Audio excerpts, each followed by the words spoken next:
It is a fast-acting viral strain that infects the host immediately, and upon getting sick, the infected will become racked with coughs, sweat profusely, and start to get the shivers and chills. There he is, the legend. The man, the myth, the legend. Yeah. You can't literally run a promotion just for the AEW, what do they call them, sickos? Thank you very much, TikTok and AEW. See you tonight. Tony Khan started telling people there's no such thing as long-term booking anymore. It's week to week. The best guy is Tony Khan. We just secured the bag. It's not like I tried to be a character. It was just sort of happened naturally. But it was never something I intended. It was just something that happened because the wrestlers asked me to do things in matches, and I do them.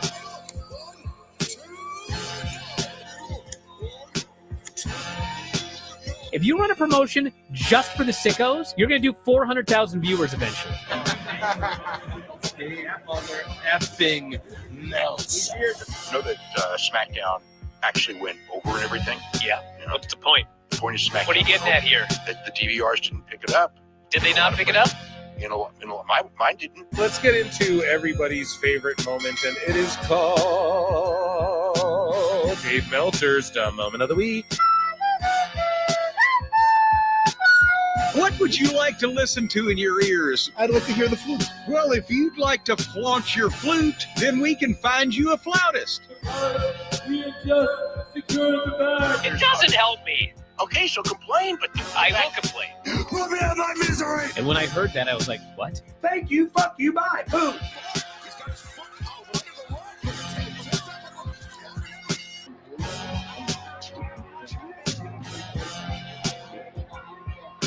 You got to run a promotion for everybody. The sickos can be the ones that buy tickets first and spend the most money on the merchandise.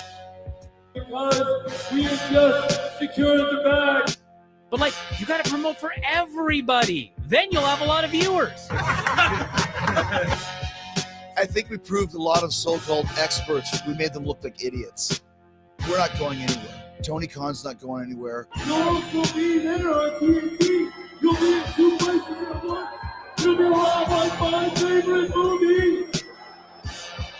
Time God. It's so great, Pittsburgh. It's not like I tried to be a character. It sort of happened naturally. the best guy is Tony Khan. To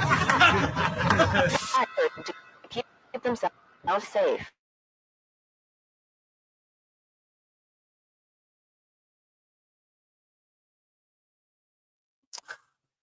Ooh. What's happening, guys? Welcome to another eclectic edition of, well, this is a PWT run-in, yeah. And I am your host, the infallible Phil Marks, and you guys asked for it, so you guys get it. I have skipped over doing Sicko segments the last, 5 shows I've done. The last, 2 weeks, I've been like, oh, guys, I really don't want to do it. I promised you guys last time, and then I still bailed. I broke my promise. See? Promises made to be broken. And so I go, what do I do? Well, we do a Sicko Wars run-in. That's the only way to go about this. So thank you all for being here. At the run-ins, I don't beg for likes or nothing like that. If chat wants to encourage you to do that, that's great. What I will ask you guys to do is you file in here before we get started, because we'll be here for a minute. This will be, maybe not a 3-hour show or whatever, but it'll definitely be, it's juicy, right? We're backed up a bit here. Like all good shits, right? No? I don't know. Exactly. No pop. 4 minutes in, we're swearing already. So I hope you're all doing good. I got a Red Bull. And yeah, guys, just to quickly, fill the shill my stuff. Just hit the like, subscribe, consider becoming a member, 99 cents. And also, I launched a new channel. Not too shabby. 68 subscribers already. Phil Marks out. This is where, if you like to hear me talk about wrestling, this is my other thing. Now, it's not a show. It's different. It'll be more scripted content, video edits, but it will be like reviews, pop culture stuff, YouTuber drama, movies, TV, that sort of thing. Make sure you go check me out and subscribe over there if you haven't. That's what I'm shilling to you all there. And yeah, I'm on Twitter as well. Phil Marks Out. That's where you'll see me, because sometimes I'll talk about movies or something that gets no traction. It's like, yeah, I should switch over and start doing something else there. So I hope you all enjoy that as well. And again, that's like different than PWT, but it's the same essence. It's your boy Phil. So if you like hearing me, jibber and jabber over here, then yeah, you'll certainly enjoy that. So make sure you guys check that out. Okay, so we have Sicko and Sicko Crime today. We have wackos. We got Conrad Thompson getting attacked. We got Sean Ross Sapp's getting attacked. We got who else, man? Ricochet and JD from NYJD. They've been going at it. We got Elboo, of course. So there's almost 100 of you in here. So I'm just gonna milk it. Yeah. Just waiting for like 2 more across both the channels, and then we're good. So okay, I think we're good. So round of applause, the PWT universe. Yeah, you guys know what to do. So, ladies and gentlemen, this is PWT Sicko. So let's get right into it. The Alleged Wrestling Podcast takes a screen grab of Elboo. Having a good take until one part of it. So Covalent TV is like, Ricochet earned the praise he's currently getting. I've been praising Ricochet myself, and Elboo says, and he did it through ambitious character work. True. Imagine if somebody told you last summer that Ricochet would go to AEW and after a few months transform his career. I don't know if that's what he's done yet. Chill, right? By being a cross between 2000 Kurt Angle and American Psycho. I mean, it's neither of those things, in my opinion. I know that they're like, oh, look, he's all crazy and it's blood, and it's like, oh, American Psycho. It's like, I don't really get that vibe from it at all. It's such a weird concept. Yeah, because you just made that up, Elboo, but he's pulling it off. Well, he's pulling off whatever he's doing. Okay, well, they personally told me it's American Psycho. Sweet. Okay, Moxley's doing bad other movies he saw too, right? You guys stop trying to copy movies you don't understand, right? So here's Neckbeards who says, remember, folks, WWE releases talent, AEW releases talent. So Omar Bruce R. Crap says, crazy how WWE had countless releases during the pandemic, while AEW let go of no one during that same time, considering how much more money WWE makes. That's pretty telling. And this is a same guy who's like, this is good for AEW. There's a lot of fat to trim when it comes to them making releases. So again, just sickos don't keep the same energy, right? Here's me. Oh, look, I made my own segment. Cute. I say literally the dumbest take about any topic ever on this app. I must have been salty. I don't know why I went so hard. It's in a bad mood. I think I know what day that was. No.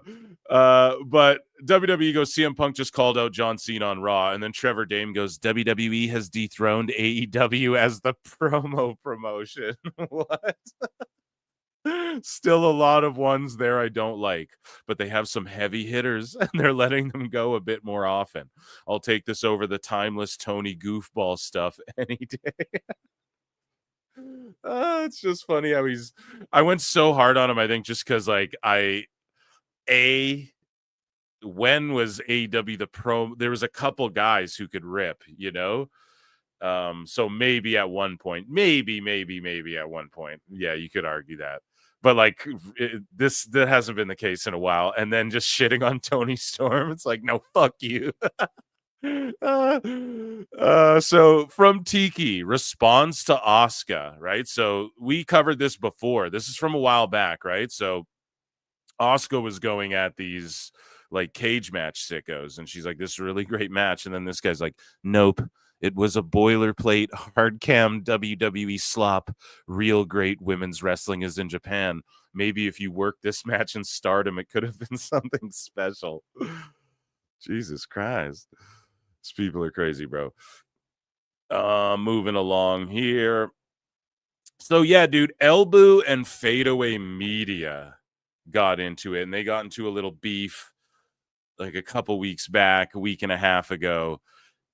And it's funny because, and this guy's saying rare fade W, but like, what's a rare fade W? Like, all he does is just go, oh my God, WWE, oh my God, WWE, oh my God, WWE. And so it's funny to see two people go at it. Like Elbows just kisses AEW's nuts. Fadeaway is like not even a nut kiss. He just doesn't pay attention to other shit. And like anytime I see him talking about AEW, he's usually putting it over too, right? Like it's like, oh my God, Edge is here. Yo, this, like, I pop for this or whatever. Talking about Adam Copeland. Like, he's never really been shitty, at least not that I've seen. So maybe there's a different Fadeaway I'm not aware of, right? Who's being some like asshole. But either way, Elboo goes Fadeaway Media, be like, just woke up, LMAO, hashtag SmackDown. And then Fade just cooks him. He's like, you be like, pay $40 for fake info. Sickos versus wackos, dude. I fucking love it. Now this is what it's like when worlds collide. Are you ready to go? Cause oh, dude, this is amazing. So this post is unavailable from someone. Some ex-air. He must have deleted it for some reason. So Husey knew and said it before anything. This dumbass Elboo saying, I'm sorry, I don't know, whatever it was. I'm sure I was right there, but yeah, I was like, I respond to this cage match guy, and I'm like, the lack of dudes getting laid in this world is alarming. And then this guy's like, oh yeah, the Pro Wrestle Times really sounds like they're rolling in the pussy. LOL, FAGS. FABOLOUS, right? He just dropped that shit. And I was like, dude, these cage match sickos being homophobic and then blocking because Oscar roasted them is peak 2025 IWC. So then Elboo and Fade go at it some more, right? And Elboo's like, who do you think is winning the men's chamber, Fadeaway Media? I feel like it's a toss-up. What do you think? Hashtag SmackDown. Like, why going at him? It's because it's just like a guy who doesn't even really give takes, right? Elboo just, he's going at Fadeaway Media and blocking other motherfuckers. Like, come on. And then Fadeaway's like, who knows, but I think you'll make up more fake dating rumors about wrestlers. I don't know. Cook them. Fadeaway goes, bitch. Oh my God, dude. Cooked him. Finish him. Yeah, that's a fatality right there. And like, why go at Fade, man? Especially you, Elboo. It's because he's trying to, it's easy pickings for sickos to be like, yeah, look at this guy who's clearly just like a WWE shield, just because he's a guy who only watches WWE. There's so many more people who only watch WWE than AEW in general. So like, why is that a thing to be bitter at? This is why people don't fuck with y'all, man. This is why people don't, this is why the fan base is like, man, I try to give AEW a chance, but the fucking fans, bro, it's because of shit like this, you know? Wrestle Cringe got his account suspended, so there you go. He's just one of the most toxic shitheads there is. So here's a wrestling counselor who says, but wait, Ao, you guys slut shamed 2 women on that Discord. Okay, so what the fuck? Do I have to read all this? Hope everyone is well. I've missed you all. Okay, yeah, listen. A sicko manifesto, right? We see this all the time with these fools. Like, he writes their whole lives. This is how you know someone's whole life is Twitter, if they have to write a whole, like, I've missed you so, my dearest ex. I've missed you all. It's like, bro, you need love in your life. But homeboy goes, hope everyone is well. I've missed you all. My time away was very healthy and taking a was it? My time away was so very healthy. Are you sure about that? Shit. Gave me further clarity that the role I should be playing in this space with the platform I've been afforded is a productive and helpful one. Take themselves so seriously, bro. In my time away, one thing that was still made abundantly clear is that professional wrestling still has a way to go in terms of the treatment of women. I've made the decision to donate my first 2 self-made PW checks to Rain, the Grape Caboose, and Pinterest network. I don't know how to work around that, guys. Let's get Husey in here. See what he has to know. I encourage any follower of mine to make a contribution as well, no matter how big or small. Well, that's a good thing. But wait, so guys, I might be off on my sicko lore here. It's been a minute, right? Self-made P-dub. Like, is that what that's like the Discord, right? Where they were stooging the informations. Chat will let me know on that. I'm sorry. I haven't been keeping up on my fools here. I need to step it up, Mr. Grinch. I encourage my followers. Yeah, I encourage you guys to fucking support that thing, but not because this asshole tells you to. Everybody be blessed. Thank you all for the messages and well wishes. Way too many get back to everyone, but they are extremely appreciated. Excited to be back talking grabs with y'all. It's so funny too. It's like, oh, I know what'll make it good. I'll just like go away from Twitter for 2 weeks and then come back to. I'll donate my first 2 checks, but after that, I'm gonna still need those checks to make shit up. Oh man. Okay, so this person is like, read this. This Laura, I'm not even gonna plug their ex, but they're like, you don't like AEW because you were conditioned to view and consume pro wrestling in one specific way, and that's why you think it's bad. It's not bad. It was never bad. Dude, it got so bad. It was really good. And then it got so bad. And I just wrote, this is fucking stupid. It's not a conspiracy. You aren't brainwashed. This person's lonely. This is the mentality that turns people off of all wrestling. Just enjoy what you enjoy. Smile. So here's this slick dude getting owned, who's always talking a lot of shit. And he responds to Drain Bamager about the Prime thing. And then Slick was like, but I keep getting told they're in trouble. Now you haters are just fucking idiots, which, yeah, I mean, when people say they're in trouble, when I say AEW's fucked, I mean, like, creatively, bro, they're fucked. I am the first one to tell you all, they will stay in business forever.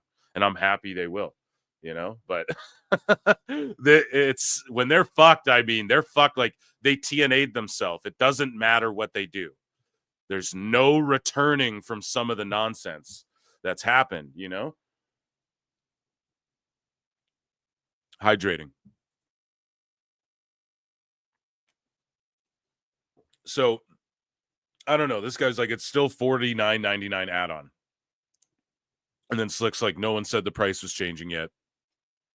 $50, no idea. Now, I brought this to Sickos just to show you that a lot of people talk shit when they don't know. Right? So they're both sides are just like, Sicko versus Wacko Wars, right? You got to love it. But the Amazon thing, is it bad? I don't know. We'll see when the pay-per-view sales come out. You know me. I'm optimist Phil. I'm not ready to just fucking switch up my ways. I'm not going to be like, no, fuck this. My whole thing is this. I said it before.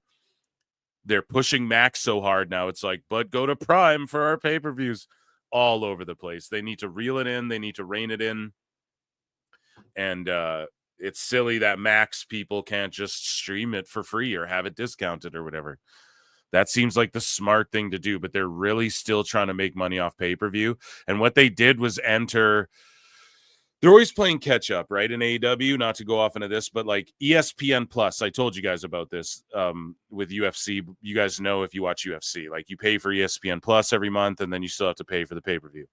That's what they're entering into. At the end of this year, UFC is likely going to get away from that, right? Unless Disney comes out of nowhere and makes them some weird offer where they're like, okay, we'll, ESPN, we'll stick with ESPN and then the pay-per-view model too. And I'm not saying they get away from it right away, at least in UFC's sake, because they can still draw a number. But really, the pay-per-view model's kind of dead, bro. And even Jake Paul and them realized that. That's why they did that Tyson fight on Netflix. And so I think at the end of this year, when the UFC TV deal's up, they're going to go with Netflix. That's my belief. And yeah, you maybe in the States, you see something like, oh, you buy the pay-per-views, like the way WWE has pay-per-views on Peacock, and then Raw's on Netflix or whatever. Like maybe in the States it stays that way, where UFC's like, no, we'll be on, like our fight nights will be on Netflix, but our pay-per-views will be on fucking ESPN or who knows? Maybe they do something crazy like that.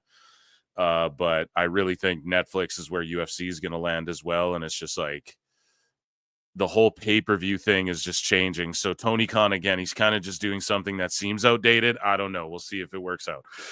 So Phil Brooks's toupee. Hey, Junkyard Akiyama says, honest question. If stories and characters are so important, then why does a wrestling heavy show almost do double the attendance? And like, I think this guy was trying to say that SmackDown's a wrestling heavy show when everyone complains that it's like so story driven and shit lately. I don't know what that means. They're selling out every building ever. So I just really don't know where these fools come up with this stuff. Julian Weeks responds. Okay. So here's Worked Wrestling. And I don't know why they're beefing. What's Worked Wrestling? Are they a fucking dirt sheet or what? So Julian Weeks posts a screen grab of Worked Wrestling saying, like we said back in September, was only a matter of time. Welcome back, Becky. And then Becky Lynch is reportedly listed among the WWE names slated to appear at Netflix HQ, whatever, but she didn't even come back. That's the thing. So then they're talking about WrestleMania plans, and Julian Weeks is taking a shot like, yeah, you guys are wrong about other shit. And then Worked Wrestling's like, hey, I know you're very ride or die for the company, but things change quick and multiple sources. See, that's what every dirt sheet does. Well, it's card subject to change. Things change. And I don't know. It seems like such a cop-out, but things change quick and multiple sources reported that she was initially scheduled for the Netflix debut. Unsure why you're aiming for a gotcha and trying to bring others down when wrestling is constantly changing. It's just because like people are tired of dirt sheets going like, I'm a dirt sheet. Oh, this just changed. I'm still right. That's why, that's what it is. You can't, if you don't get that, I don't care if you're in the biz and that's what your gig is, but you got to be able to accept that part of it too. But Julian Weeks is like, dog, you said what you said. All I did was post a screenshot. Don't be so soft. Nah, but Julian did go at him. You can get mad at people for not believing everything they read on the internet, especially when you've been missing lately. Yeah, and that's the thing, too. They get real sensitive when you point out misses. Then they start freaking out like, oh, no, but look at all this other shit that was right. Brad Shepard Unleashed. Common fucking Brad Shepard L goes, I stand with Wrestle Cringe and his right to exercise free speech on X. I stand against cancel culture. Yeah, but what is that? Like you're an asshole, so people say fuck off, we don't want to see you, and that's regardless of who it is. And this guy's shit is called Cancel Unleashed. This is the same guy who freaked out on me. You're a pussy because his name's Cancel Unleashed, and I tweeted out that he says unhinged shit. And he's like, how dare you say I say unhinged shit? And it's like, well, your name's Cancel Unleashed, and you're triggered. Go figure. I stand against cancel culture regardless of who it is. If you don't like his posts, ignore him like I do. This goofy little bastard's account should be reinstated immediately. And like, okay, maybe. I mean, I don't care if...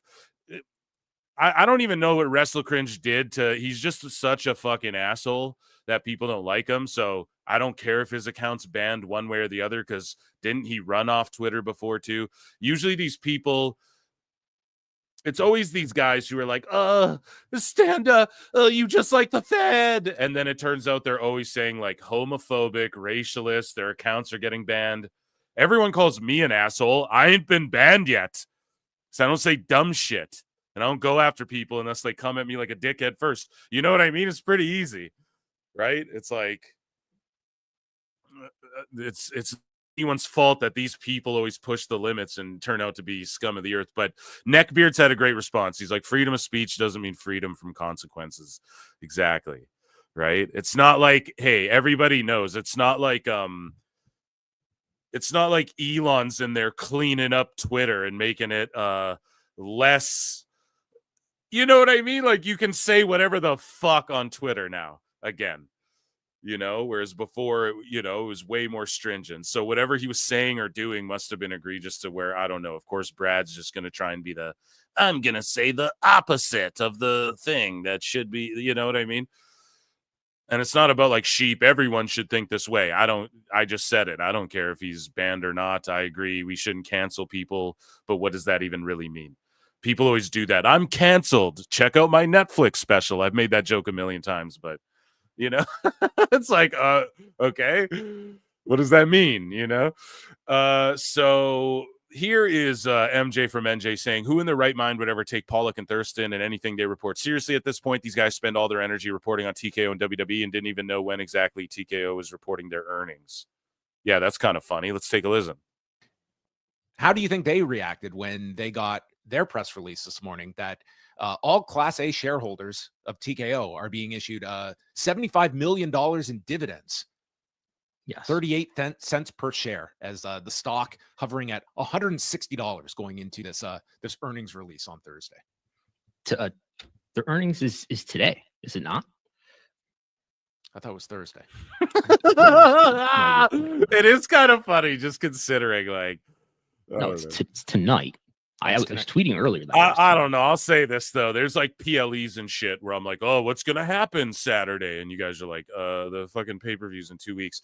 Lincoln Hawk gifted 5 Pro Wrestle Clips memberships. Oh, I just looked at the numbers, too. Yeah, we got like 225 watching across both platforms. I don't go live on X every time. I'm just going to do that now and again to lure you sickos and wackos over to the show. I appreciate you all. Consider supporting the fucking channel by becoming a member, joining Patreon. I review shit. I do watch-alongs on there. Consider hitting like or subscribe or checking out my new channel, Phil Marks Out, as well, where my first video is coming soon. Those are my quick plugs there. Thank you so much for gifting the memberships. And then Miss October 30 says, hi, Phil. Just got off work early. I'm walking a trail in 44 Fahrenheit weather. I'm a true Midwestern child. Well, we use Celsius and shit, so I don't know. Yes, you are. And yes, just take care of yourself. Don't go getting lost. And yeah, you can be gone. I hope you're enjoying the Sicko Wars, right? I'm trying to make it humorous and funny and not depressing. Let me check in with chat really quick. That's the point. The sickos don't pay. Phil, you're an asshole. I know, dude. Fabio, watch it illegally. C-Money, that's a crazy stat. I don't know. Okay, we're checked in with chat there. I want to keep going, right? We got a lot to get to. So moving along here. And we had 10 people dip out during the quick plugs. Come on, at least I'm not selling you. I'm not even going to say, oh, come on now, chat. That's not very fair.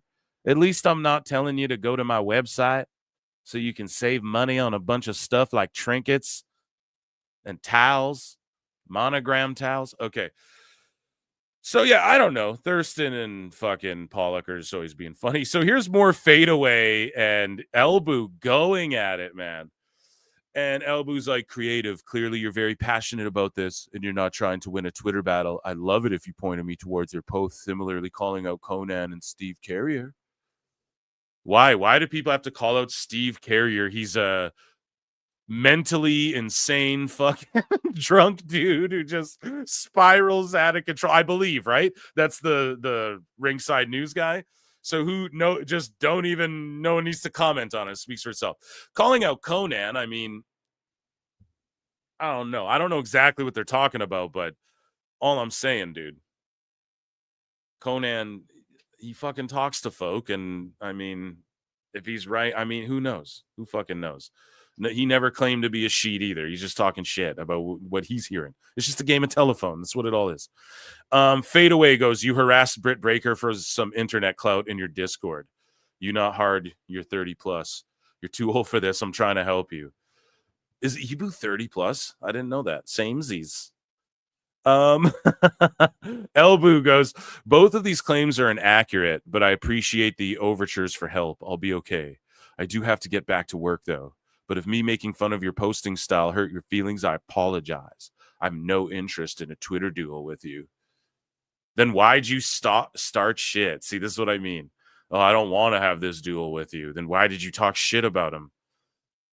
If it hurt you, then like, I'm sorry, dog, but I don't even want to talk. It's all good, man, right? It's like, no, it ain't all good. So here's Baby Baydala here, who is one of our fools, of course, all of our fools here. So just here's his take, just always inserting himself. God damn. So he goes, also, for those asking about AEW pay-per-view distribution at a discounted cost on Max with WBD, remember to Baydala? I made like a clip right? That he was in because I talked about him and he made the list and shit. And he fucking, he's like, awesome. He followed me and he's like, awesome. I got Pro Wrestle Times or whatever. And then someone was like, LOL, I don't know if that's a good thing. And then he's like, whatever, man. At least they're talking about me. And then it was the segment where it's like he made the list. And then I looked and then I checked and then he unfollowed me. So pretty funny shit. He must have saw that and was like, oh, fuck this guy. But anyways, the list isn't serious, guys. I mean, it's not really written down or anything anywhere, right? It's just jokes. But he goes, yes, the press release stated that exactly, and it also said it would begin later in 2025. I have reached out for a comment, potential date on the distribution, and have been told to stay tuned. And then I quote tweeted this. I was like, stay tuned is business talk for leave me alone. And he goes, my educated guess would be All In Texas, considering the potential implications of WBD Max, whatever. So he's just sitting here saying, like, my educated guess would be this thing, even though he doesn't know shit. And then he was told to stay tuned when he reached out and asked, which means, like, go away, leave me alone. And then, yeah, he's trying to, like, own and then self-insert himself and be like, self-insert himself, selflessly. And he's like, I asked about it and was told stay tuned, and so my guess is this. And it's like, so if it's wrong, then you look stupid.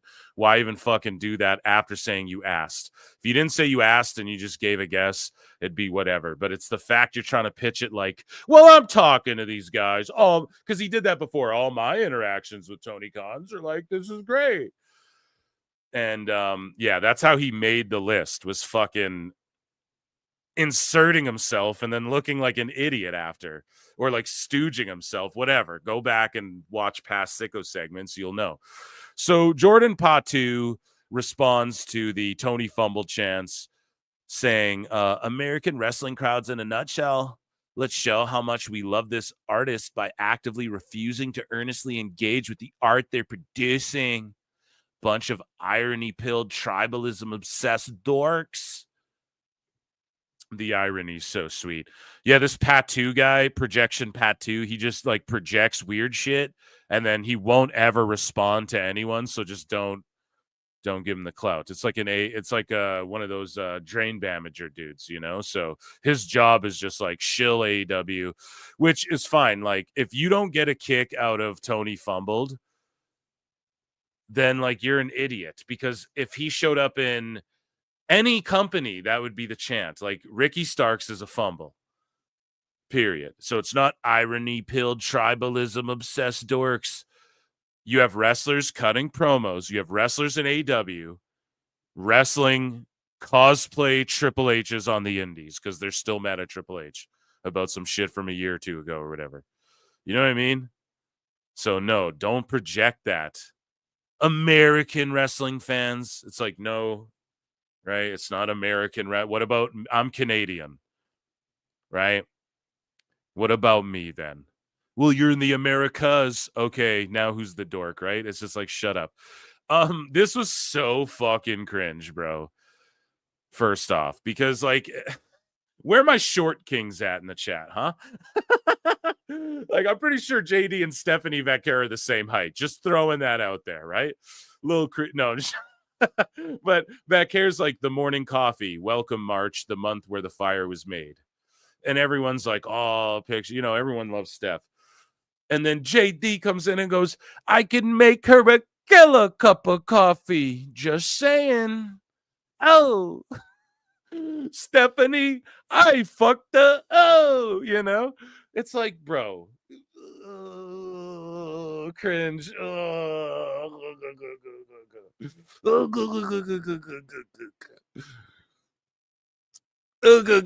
We all drink coffee, bro.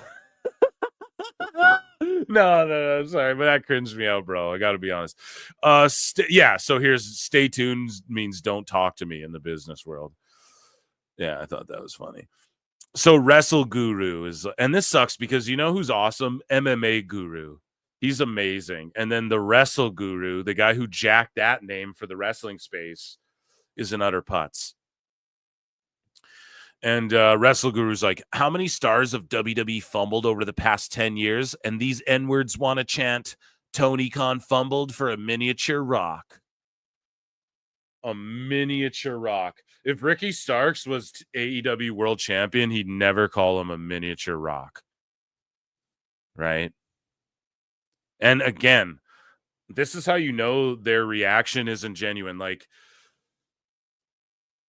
if they chanted Tony fumbled at every wrestler from AEW that came over, then he would have a point. Like, yeah, they're just chanting it to try and like troll.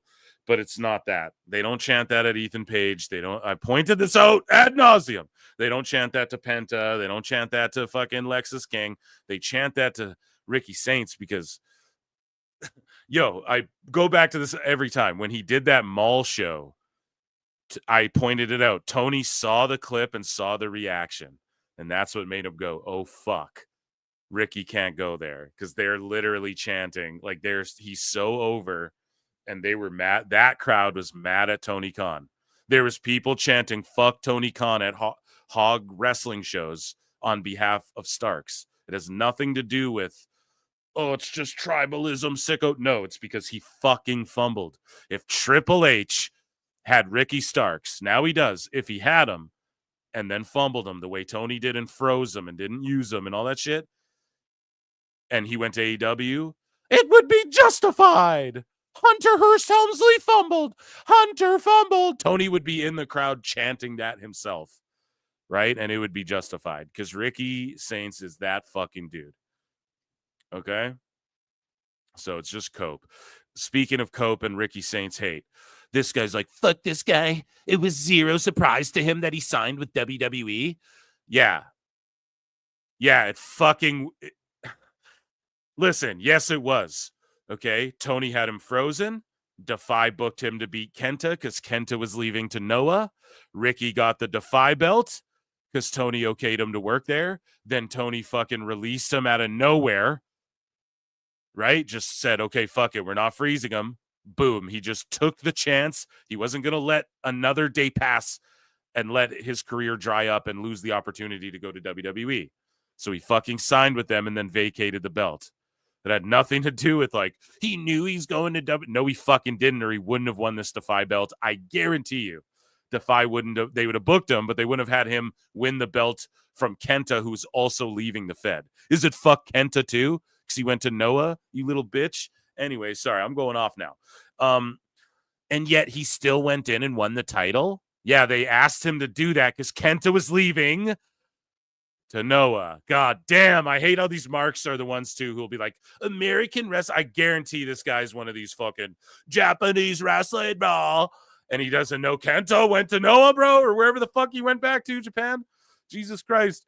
Now he can't even put someone over on the way out. I used to think put someone over and Defy. No, he signed to WWE, bro. I'm sorry. He's going to jump at the opportunity. Okay. I used to think my dislike was overblown, but I'm being proven right every single step of the way. I guarantee you find tweets of that guy loving Ricky Starks. So speaking of Ricky, here's another Ricky, King Ricochet, who just goes at JD whenever he has a chance. JD. So here, I need some Red Bull. Another one of my famous characters impressions here. JD from NY goes, legit asking, is anybody excited about anything AEW? Is anyone excited about anything AEW this week? This might be the most apathetic I have seen everyone towards the product heading into a pay-per-view. Oh, that looks great match-wise, BTW. And this Dynamite tonight is doing very little to inspire anyone.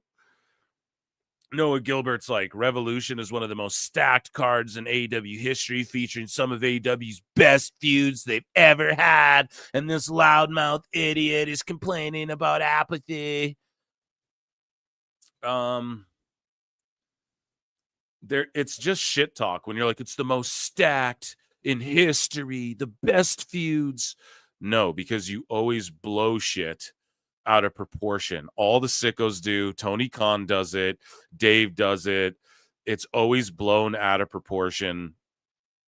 And again, it's subjective. I'm sorry. People are trying to go at the Yuta thing too.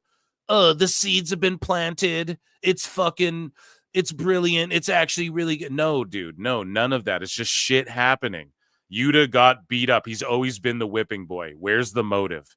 He's attempted 12 murders in Minecraft with Moxley already. What about the most recent ones is making Yuta go, I've had enough of this? There's none of that. Oh, well, he'll explain it after. Not good enough. You know what I mean? It's just shit happening. So besides like Ricochet, Swerve, they're kind of cooking. But again, other than Nana's like the baby face. But again, there's just little shit that doesn't make sense. Like, oh, I need my robe back. And exactly, they're like, well, Ricochet takes that shit off somewhere backstage. Just steal it. You know, he has to take it off for the match. Just steal it then. Like, it's things like that, man. And yes, there's little, like, no one gives a fuck. Even the dirt sheets aren't hyping up Revolution, if you've noticed. There's not even fake AEW news.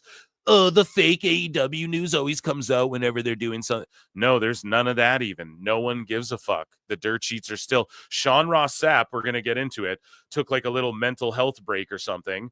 And then he pops back in. I don't actually know the chronology. We'll find out together. But he just pops on Twitter to be like, oh, hey, this is true. Just checking in. This is true, by the way. Like he's still talking about the Rock stuff and everything. That's what I mean.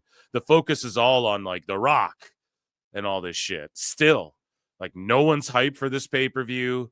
There's really no, and like the card stacked again. How though? The card stacked based on, okay, Edge versus Moxley's a great match if it's booked properly. And the story's there. The story's been shit. It's been complete ass. We don't care about the characters. People just shout for Edge because he's just a legend, dude. There's a whole generation who are adults now where that was their favorite wrestler. Or he broke their hearts, or he redeemed himself for them, or whatever in the WWE. So he's just one of those guys, like, you're not going to get, unless he Jericho's himself, which he won't do. He's just doing his job, right? And making the best of it and having fun best he can. Unless he Jericho's himself, like there's no one's gonna, the crowds are gonna love him, and he'll have a great match psychology wise and shit, sure. And I pray to fucking God they put the title on him. And again, where's the belt? Where's the fucking belt, dude? We saw a lady jumping out of a trash can with it. Okay. But this pay-per-view, really, dude. I just don't like Fletcher and Ospreay's got some heat to it for sure. But we know what that match is going to be already. We already know what it's going to be. Fucking Fletcher's going to kick out of all of Ospreay's shit, and Ospreay's going to kick out of all of his shit and barely sell. And it's just the same old shit every time, bro. So if you isolate the matches and you just look at them like no story, and the athleticism's great, certainly. But there's nothing to really sink our teeth into. Oh, the Hollywood ending. Well, we kind of had that already with Tony and fucking Big Boom AJ. Little promotion, the hype surrounding that's done. He got fucking memed. He showed up on his little stream with a WWE belt. He got memed. It's over. Ricochet, though, pipes in and goes, JD is a dumbass. Or however he does that thing. And Ricochet Swerve will be, again, that's like a great match, but that's fucking, and the story's like there enough for me. But that's like, they're going to do the same shit as Fletcher Ospreay. It's just going to be them hitting all their shit and kicking out of all of each other's shit just with blood. Ospreay and Fletcher like might not have blood, but it's AEW, so it might. So that's my little preview of Revolution, I guess, during these Sicko Wars. But Ricochet, any chance he gets, he's like, JD's dumb. So then JD responds and goes, hey, Rico, no need to subtweet, bruh. You clearly know my at. You literally go from one locker room to another, and everything we liked about you went out the fucking window because the leadership is straight garbage over there. I'm over here. For you were over there. Now you're over here now. Oh, and behavior like this is normalized over there. So, like, first you were over here, just like me. I was over there, but then I came over here where you was. You was over here, but now you're over there now. Oh, right. J Dice Clay, right? So, I don't know. Ricochet's healing, bro. And he knows, like, when JD responds, he gets like more attention and heat, and it's sort of like working his way into promotion, but he really doesn't like JD. Like, these wrestlers really don't like that motherfucker. You know what I mean? Like, a lot of them really don't like that guy, bro. And that's obvious publicly, you know?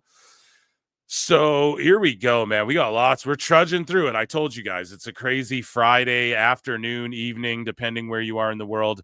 So FTR want to just like these dudes are about to make the list. They may have made the list, or we could just induct them into the list. You just made the list, right?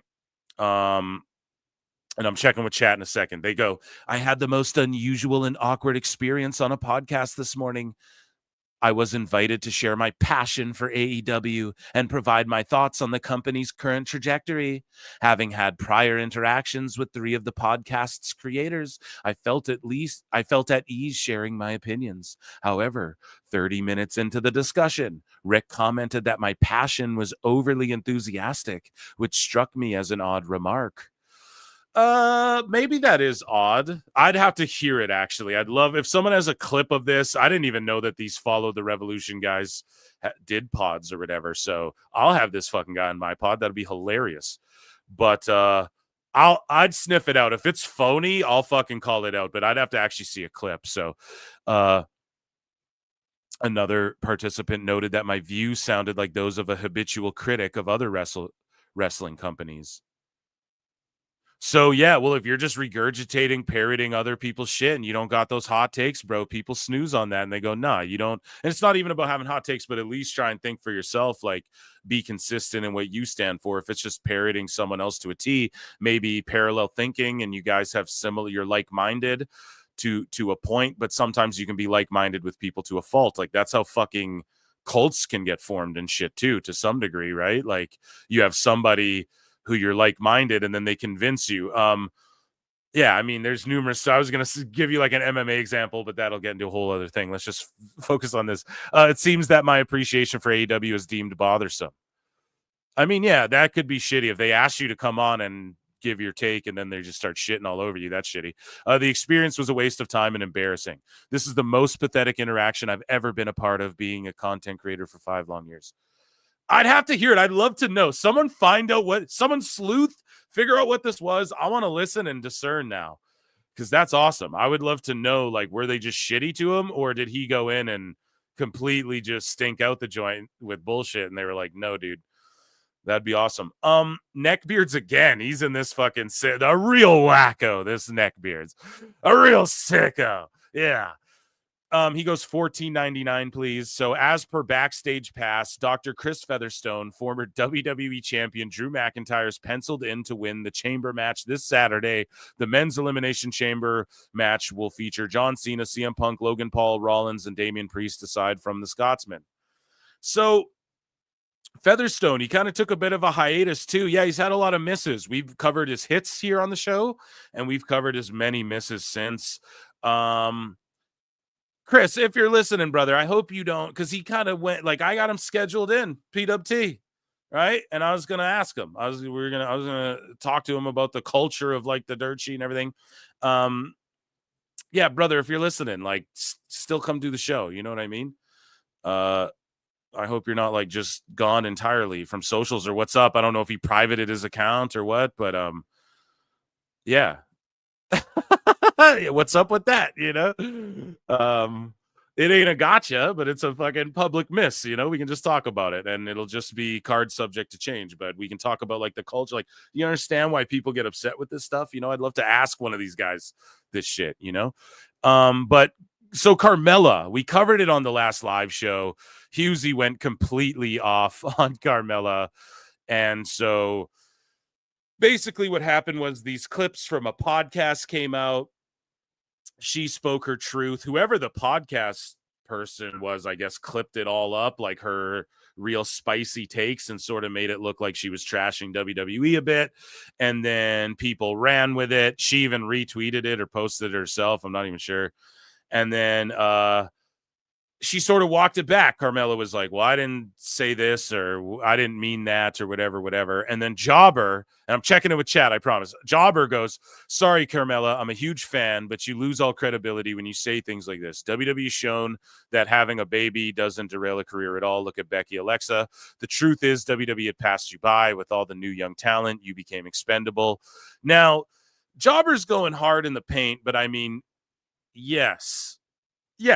Like she did sort of, she was never like the top best in, female wrestler in the world. She definitely has won women's championship. She's over for a while there, like really over. You could put her in any role and she'd run with the ball. And she is saying like, damn, I wish I had a different opportunity that these other people, like, why couldn't I do commentary or backstage or whatever. And they just didn't see that in you, and that's fine. Husey said there is a lot of heat on fucking Corey Graves backstage, or there was for a minute there. If you guys noticed too, at Chamber, like he wasn't there with McAfee and Cole, right? Which usually that's what I call the holy trinity of commentary, is like Graves, McAfee, Cole. But they had Barrett there. But he's just going about it, a scorned WWE, a wacko, right? Jobber's a real wacko. You don't even know when he's being serious or not. But Mella goes, the truth is every woman recovers differently from having a child. That's facts. And once you actually hear the truth about what I say and not assume things based off a 45-second chopped up clip on social media, you might actually understand what I mean. Right. So she kind of walked it back. I don't know. And then he's like, where can I watch the full interview? And that's the thing. The full interview didn't even come back, but she had shared the clips or whatever. She posted the clips, or the podcast posted the clips as like a snippet. Ooh, come, here's all the tea. And then she walked it back all before the pod even came out. So that kind of buries the pod. Maybe it gave it publicity. Maybe they did good numbers. But ultimately, though, she wanted another opportunity. I was being optimistic, Phil, about it. And I was like, look, dude, maybe she just is enjoying being a mother. And she did have like a pregnancy injury. Again, that's all. That's woman stuff. That's not for me to, I don't know, but I don't know what or where. How does that? But it's a complicated thing. So maybe they just didn't. And she is, I think, up there in age, like as far as like, 40 plus at wrestlers. When you get around there, 38 to like 45 is like that window of, that's when it's time to really start considering. And I get it. Some of these wrestlers are fucking 50 now and still doing it. And times have changed. But I don't know. The fact remains, like with all this young talent in wrestling, it doesn't take times change where people's careers are longer now. Yeah. Times have also changed where there's a huge influx, a tidal wave of a tsunami of like young talent in wrestling now that are being developed at an insanely rapid pace by WWE, right? And I just watched Evolve, like Jesus Christ, right? They have LFG for the NIL guys. You got Evolve for the guys who can already kind of work and need to just learn how to like slow down and sell a little bit better and shit. I mean, just insane the amount of talent that are pouring into WWE. So, and with that includes referees and commentators and fucking announcers and all that stuff, Carmella. So I think it's, it just comes across bad to WWE fans. But I don't think people should be up in arms, like when people just say what happened to them either. And if they are bitter, like Corbin was a bit bitter, no one's jumping on his ass. But this guy here, Alfredo Diaz, says, crazy how many wrestlers don't give a shit about cage match. They will write full paragraphs, talk shit to fans, say it doesn't matter how good they are in the ring, and even say fans' opinions don't matter. And then Oscar goes, I just learned about the existence of a review site called Cage Match from this tweet. I've never actively searched for wrestling information online, aside from occasionally seeing it pop up on my Twitter timeline. To be honest, I'm not interested in anything that I don't experience in real life. I've never thought about changing my wrestling style based on fan opinions. The only thing that matters to me is whether my creativity works or not. Now, How do we determine and discern if creativity works or not, chat? Are the numbers up? How do you quantify is your creativity working? The crowd reaction, the sellout shows, people buying tickets, where's your shit plan, right? Like I'm so sorry. That's how you do that. So that's what she means by that. So that's why I never bother checking how my matches are rated by the public. That sounds like a massive hassle. I've never even thought about doing that before. What I do think about after a match, though, is what delicious food I'm going to eat tomorrow. Yeah, no doubt. No fucking doubt. And yeah, that dude's just like weird. Will fucking block you, comment shit under your shit. Just losing his mind over the Fed. Okay, I'm checking in with chat. I told you guys, I'm so sorry. Juan Tenta, with one of the goatedest names ever, says, fills the wrestling YouTube version of the Summer Jam screen. Is that what it is? Yeah, dude. I don't know. People do this in like all other fucking YouTube areas. They talk about what people are talking about on X and give their reactions to it. It's like YouTube people get triggered by it. I don't know why. I'm just doing that over here. Jay Long has been a member for 1 month. Thank you so much for 1 month of membership. This stream is legit. How I found out there was even an AEW pay-per-view this weekend. They are pathetic and their fans keep me away. There you go. Yeah, I mean, they as well. It's like all of them. I don't know. There's some people that I'll defend and shit, you know, especially the legends over there, like the Lashleys and shit. Like, he's 50. Go get your $2 million from Tony. Fuck, you know, you got kids, bro. Go do that or whatever, right? I never blame that. But yeah, dude, that's what I mean. There's no hype around this revolution at all. That's a real fact that JD's saying, okay? And I know a lot of people are like, JD's just jumping sides and shit. Listen, at least he's like bringing a voice to some of the criticisms, you know. Thank you for your membership, though. I really appreciate that. Adam D's been a member for 1 month as well with his fucking kick-ass Venom thing. Phil Marks out. Go subscribe there. You'll love that channel. Vulcan 280 for 5 says, what did CM Punk say to the proctologist? Look in my butt. What do you see? Dude. That look in my butt. What do you see? A little poop and maybe some pee. No, that's terrible. Yeah, dude. I don't know. That's awesome, I guess. Thank you, Vulcan 280. That's gross at the same time. Sorry for singing that, guys. David K became a new member. Thank you so much. Welcome. 99 cents if you support what I do. You can just become a member. Oh, and also member streams make their triumphant return, just like the run-in made its triumphant return. Member streams as well, at least once a week. Look out for that. Those will just be Q&A/EFAPI. Like, there'll just be something I want to talk about or whatever, and it'll be like you'll get announcements first on those, and then Q&A. You guys, it's just chat. Will ask me whatever the fuck. Members get to ask me whatever they want, and I'll react to whatever they want me to or whatever, you know? Okay, moving along here. So, Awful Wrestling screen grab Sapp, who says, originally, Cody Rock segment was listed before Sami Zayn, Kevin Owens at Elimination Chamber. This dude is claiming that.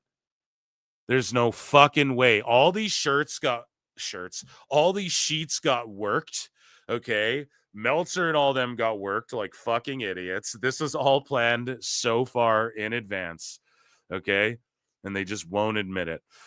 Speaking of Sicko segment here, fuck it. We're going. How long has the stream been? God damn, only an hour. So I thought it's been like 2. We're trudging through the shits. This is a little break. Let's cleanse our palates a bit. And some sicko made like WWE Squid Games. This is like brilliantly psychotic. Let's take a look at this. I'm not sure who even made this. I think their TikTok's there. I don't know if this is the full thing. It was going viral on YouTube, but let's just watch this excerpt from it.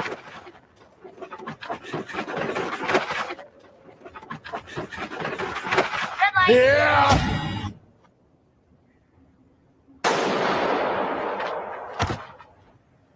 Yeah! Oh, Jesus.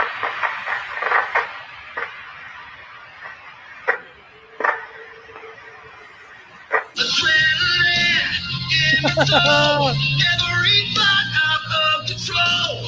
Do it all to get them on the feet.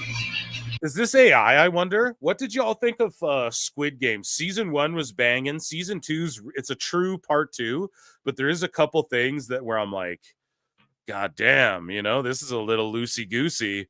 And then season 3, well, go subscribe to Phil Marks Out channel. How about that? And you guys will hear what I think all about Squid Games. Crowd is here, about to blow. Waiting for me to start the show. Out the curtain, lights go up from home.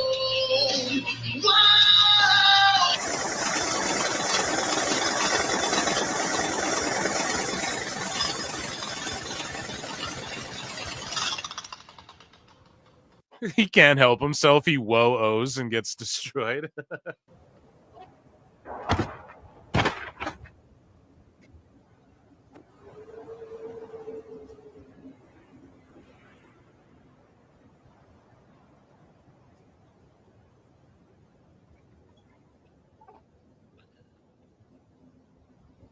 Damn, I like how they're setting up like the tension between. This is like a great build for WrestleMania.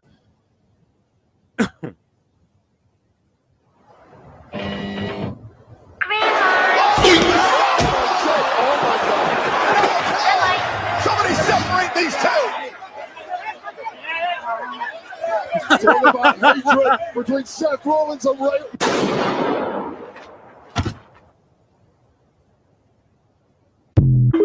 Yeah, that's awesome. More of that. More freaky deaky videos like that. So here's a guy who Topla, who creates like wrestling gear for wrestlers, right? Now he doesn't make the gear, he designs it. Okay, he designs it for lots of wrestlers, for big shows too, like designed Will Ospreay's gear at All In or whatever, things like that. So this guy goes, dear all, and he speaks broken English, or she maybe even. Fuck, I'm so sorry. I didn't like research this extensively. I just saw like support from some wrestlers, and I just saw this and was like, damn, that's what PWT's for. We bring stuff like this that people aren't really talking about. So this person goes, dear all my followers and costumers, I can design the wrestling gear and costume. I never say that I can make the costume. Please ask me the detail first and don't assume by yourself that I can make the gear. You blame me like it's my fault is really bad. And so this wrestler, and good for them for not like showing the name of who this is, but, and then I looked at the page as well. I looked at their page and it's like, it says the pricing somewhere. I saw the pricing in like their pinned tweet where it says $50 for whatever, 75 for whatever. And my response to this was like, surely this wrestler did not think they were getting this fly ass gear for like under $100 or whatever. There's no fucking way. So this is totally the wrestler's bad, whoever this is, but they're like, you've got to be kidding me. You're unbelievable, man. Unfucking real. Because they were informed like, no, dude, I designed your merch or your gear. I didn't fucking make the gear. You take my design and then you bring it to like someone who actually makes gear. And so I hope I'm explaining this correctly. Sorry. And so Topla goes, what, am I wrong? You are not asking me first and assume everything by yourself. And then this guy goes, dude, all I saw was I made Will Ospreay's gear and ran with it. Didn't know all you did was fucking draw it.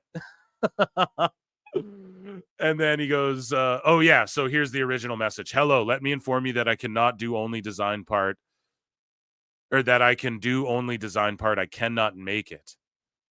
Right? So he goes, what? But you made Will Ospreay's gear. I designed, but I didn't make it. What do you mean? So how am I supposed to get the gear? So this dude like thought he was getting gear. He probably had a show coming up, but it's like, bro, you had to know like the prices. Like it took me 1 second. I just looked on the page and it's like $75 for a full gear design or whatever. And it's like, how did you not know? Anyways, that was a cute little one I thought I'd bring. I got tagged in this by Brett C at Soviet Kernel, who says, tags me and says, Sicko was. So Wrestle Cringe and AI are gold, right? Wrestle Cringe going down in a blaze of. I wouldn't be shocked if AI or gold got him banished. I'm not kidding. These sickos fucking eat each other up, bro. They're psychos, man. You notice how AR Gold just flipped, right? He just flipped right away, and now it's like, oh, let me just be shit on AEW now and you notice too, until I called it out, his banner Like, I don't follow the fucking guy, but people, you see someone quote tweet him or react to it, I got him muted. So I'll go look at his shit and just see what the goober's talking about. It's funny sometimes. But the dude, his banner was a WWE title with his logo in it for a bit too. And then I was like, do you guys notice that? What a scumbag. And then he fucking changed it right away. So I know you're listening, bud. But anyways, Wrestle Cringe goes, I haven't seen. Okay, well, sorry. Let's start with what AIR Gold says. Sorry, Twitter's always Inception, right? You got to read it last to fucking first. But AIR goes, Twitter is full of butthurt AEW fans right now because WWE just gave us one of the greatest moments in wrestling history, which is true, right? But if this was 6 months ago, AIR Gold would be butthurt about it. If it's good, it's good. And John Cena turning heel was absolutely fucking incredible. And then Wrestle Cringe is like, I haven't seen any butthurt AEW fans. Everybody I've seen is in universal agreement. This was a pretty cool angle. I do see a total fucking dork grifter begging for attention, though. Sicko Wars, dude. I love it that they turn on each other. That's the only outcome. When these people who are just so interested in like when they are doing this shit, bro, I'm telling you, all that will happen was inevitably they'll turn on each other ultimately, because they're all just being disingenuous, trying to like call out people for being, they're just projecting, right? So eventually that shit's gonna come, it's gonna reflect. I don't know. I'm trying to make a fucking, I'm a poet and didn't know it. Oh no, I'm just getting to the point that like, it's like these cancel pigs. They eventually start canceling each other. It's like these guys. You eventually just start eating each other up because, you know, you are grifting. That's what you're doing. So no matter what, you're going to just flip on whatever's going to get your shit the most outrage. And yeah, we already know. AR Gold's DMing people like, hey, we should all like each other's posts and make money together. It's like, dude, that is fucking weird. That's literal bot mentality. That's what shilling and shit is, you know? It's like pretty crazy. But yeah, it's because then you're all incentivized to agree with each other or put out the same fucking thing. Like you're creating a hive mind. It's insane, bro. And well, he's just doing it for money. We know that. But at the end of the day, so Jack Cassidy just goes hard in the paint on JD. Now, yeah, I mean, everyone gets this. It sucks. But it is crazy that, I don't know, some people feel this way about JD. They're like, dude, he just flipped it. He's not real and all this shit. I don't know, man. I always say that some people just take longer to wake up. That's all it is, man. Like some people just caught on earlier than others about really what the fuck was, because it comes undeniable when the ratings are like 600K every time. When it was still like around 800K, you go, well, it could pop 1 million, right? You could argue it. Okay, maybe with the max deal, maybe 1 million, you know?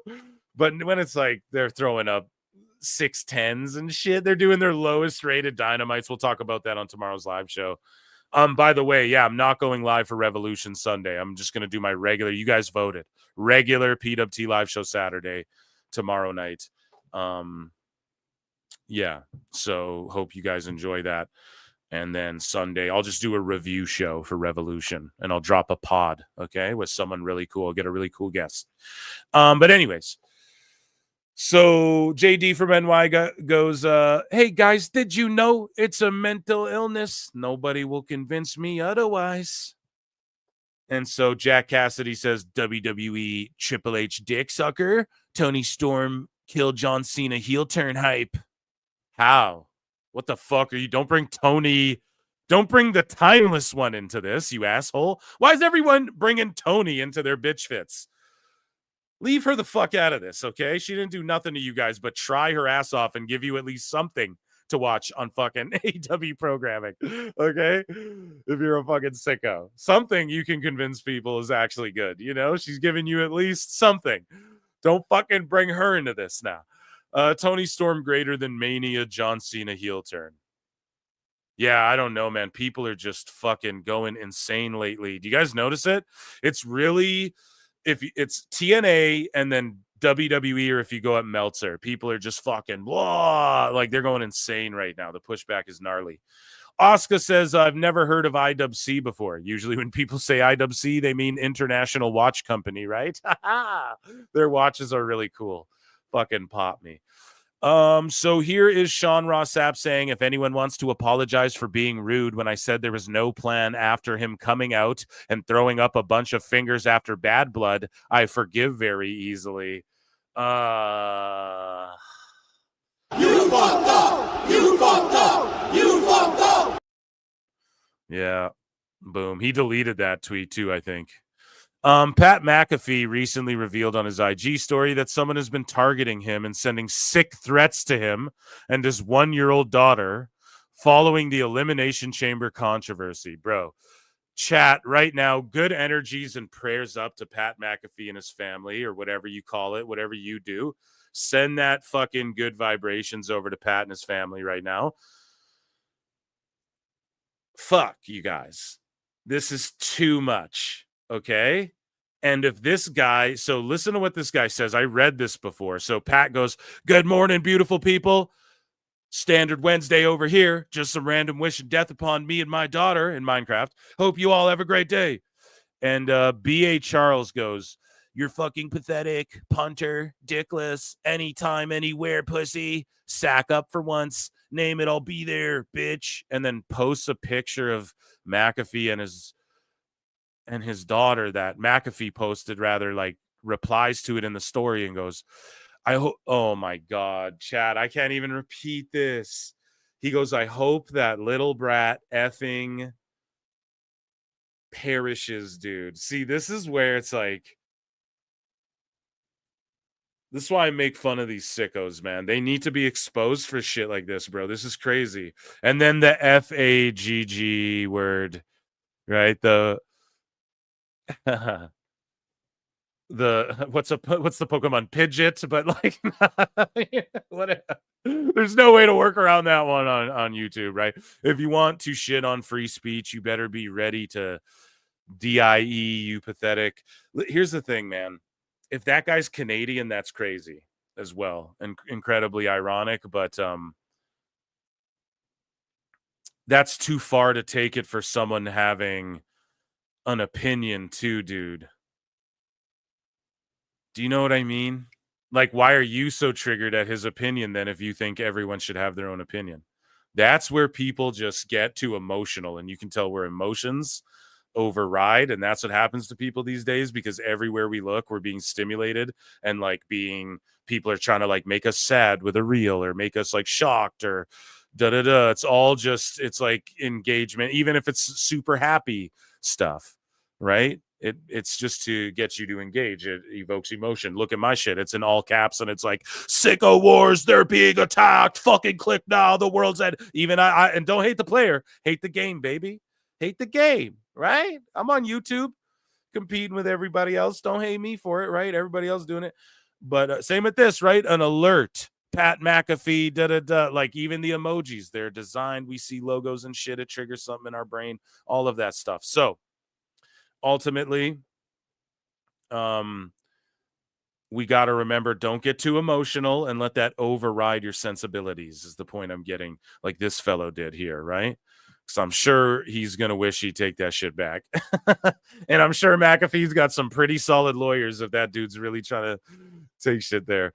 For whatever, I don't know. In America, y'all just be suing each other for everything, so I don't know. The Vince Russo goes, bro, listen, I might stop watching Raw, and I know you've already forgot about, let me tell you something. For those asking, the plan is to continue podcasting, but to eliminate watching any and all wrestling, bro. Yeah, I mean, no one thought you even did watch it, Vince. So this is news to us. I think that should have been in my breaking news segment, actually. So Neckbeards again, responding to VFG movie reviews. So let's go back in Inception here. So Neckbeards post the ratings. This is like what, a week ago, 2 weeks ago. AEW Dynamite 598, NXT 799, AEW's bleeding viewers.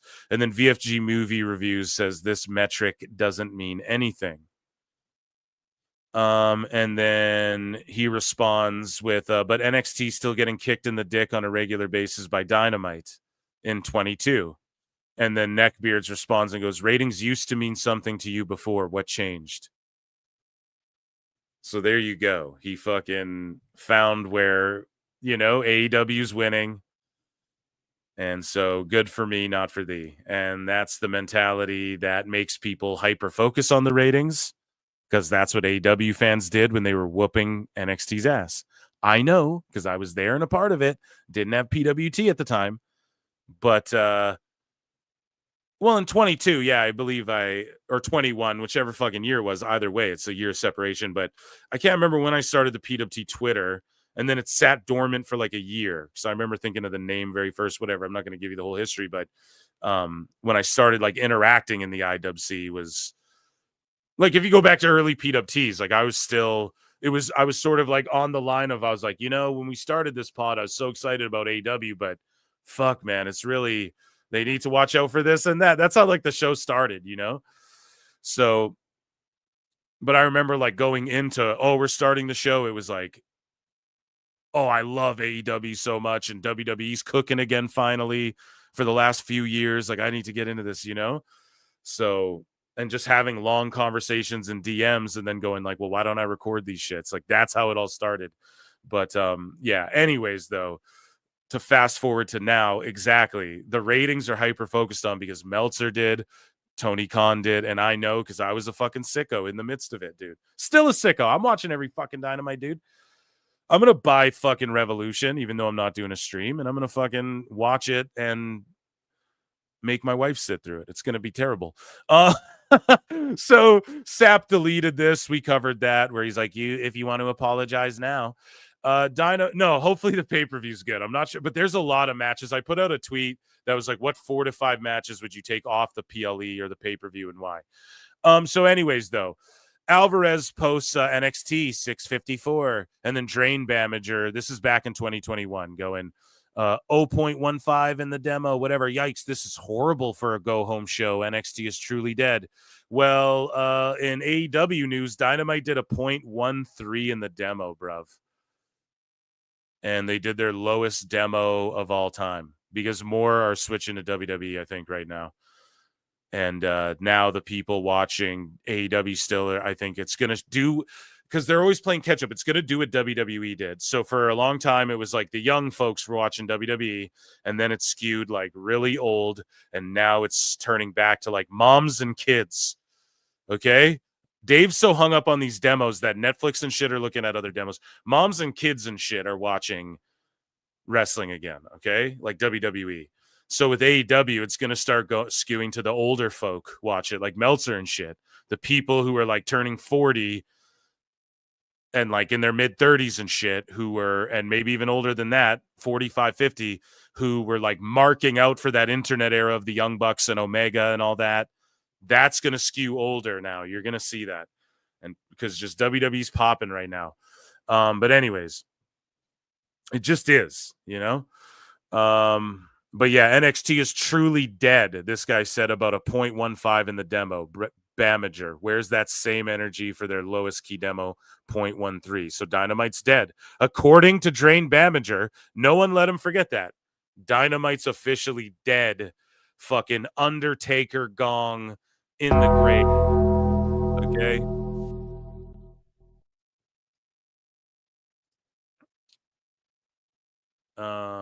Okay, so All Elite Doug tweets out, when WWE is in the mud, you call the final boss. When was it in the mud the last? I don't know when it's been in the mud. Everybody thinks ebbs and flows are in the mud. So it's like a roller coaster, right? So what do? You go real low, and then they bring you up, and then they sit you there for a second. Then you stagnate, and you're like, this isn't even right. When you get used to sitting up in the sky, you're like, actually, this isn't so bad. They fucking drop you on oh shit, it's a loop-de-loop. That's what they've been doing the last 2 Manias, at least since Vince has been gone. It's called ebbs and flows. It's just like basic. We can't just make you the whole time like Meltzer likes to do watching AEW, right? The whole fucking time. Oh, look at this. That's what people criticize when they go, it's just flips and shit. That's what they mean. It's just Ospreay every fucking match. None of them are memorable because it's the same shit. He just lets everyone. This is what his match with Fletcher is going to be. Fletcher's going to kick out of all of his shit. And you're going to be like, holy shit, bruv. He's crazy. It's awesome. And they'll argue, well, that's getting him over, bruv. But no, dude. It buries Ospreay because he's been doing that since before he came to AEW. He has these big matches with Mike Bailey and shit. Every match, people kick out of all of his shit. And then he kicks out all their shit and he barely sells. And then he wins the fucking match after he hits like 4 finishers. So it makes all of his moves that look so cool and devastating, they mean nothing. And then a pile driver means nothing when you get pile driven off a fucking apron and then off the buckle and then you still kick out. And then hidden blade, kick out, hidden blade, backflip, reversal, super kick, one-winged angel, kick out. It's like, okay, what the fuck? That's what's going to happen. Fletcher and Ospreay are going to do everything to each other. That's why there's no hype around this pay-per-view. 9,000 people are showing up. Yeah, for sure. Okay, that's going to happen. There's enough marks. There's enough. I'd go to it, dude. If All In was fucking, I'd go to it, dude. Okay, if it was in Canada or whatever, Revolution, whatever the fuck, people will go to it, okay? It's like a thing to do. But it's like, again, a 20,000 building. Disco Inferno was saying some shit about how, I don't know if this is on K100 or not, but he's saying like AEW's building is not like in Vegas that they're doing. They don't even have one small enough for them to move to or some shit. I don't know. I asked which show and he was like, I think he's like, I don't even know what show it is, but this is just, he's like, we're laughing about this or whatever. So yeah, I don't fucking know, dude. It's the interest is just lowering and lowering. And yeah, if you have a card with Moxley and Edge and it's like a super indie show, people are going to show up. You're going to draw 9,000. Hold it in a smaller building. Again, that's always going to be the criticism. And just do your thing, man. Just own being a super indie. But yeah, having the ratings war and challenger brand and no, we don't compete with each other. And you're going to pay wrestlers more than more than they're worth, and not to sound shitty, but just because like, what's a person worth, pal? It's like, yeah, dude, I hope everyone can make millions doing. I hope the guy fucking filling up the soda machine at McDonald's is fucking, I hope everybody does ultimately, but it's just not realistic. And it's like, you make Monet the highest paid ever women's wrestler ever in the world, right? They're bragging about that. And it's like, at what cost though to the business? Is that good for wrestling overall though? It's good for that person, but is it really good? Like, okay, where are the ratings? How many new wrestling fans have you created?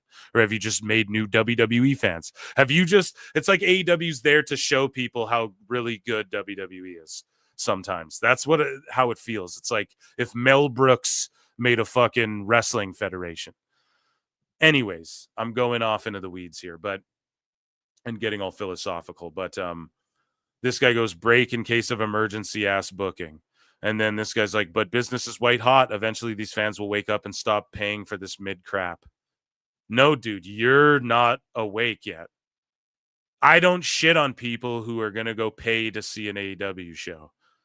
I'm not ever going to shit on the fans. You guys want to shit on fans because you're mad that your shit sucks.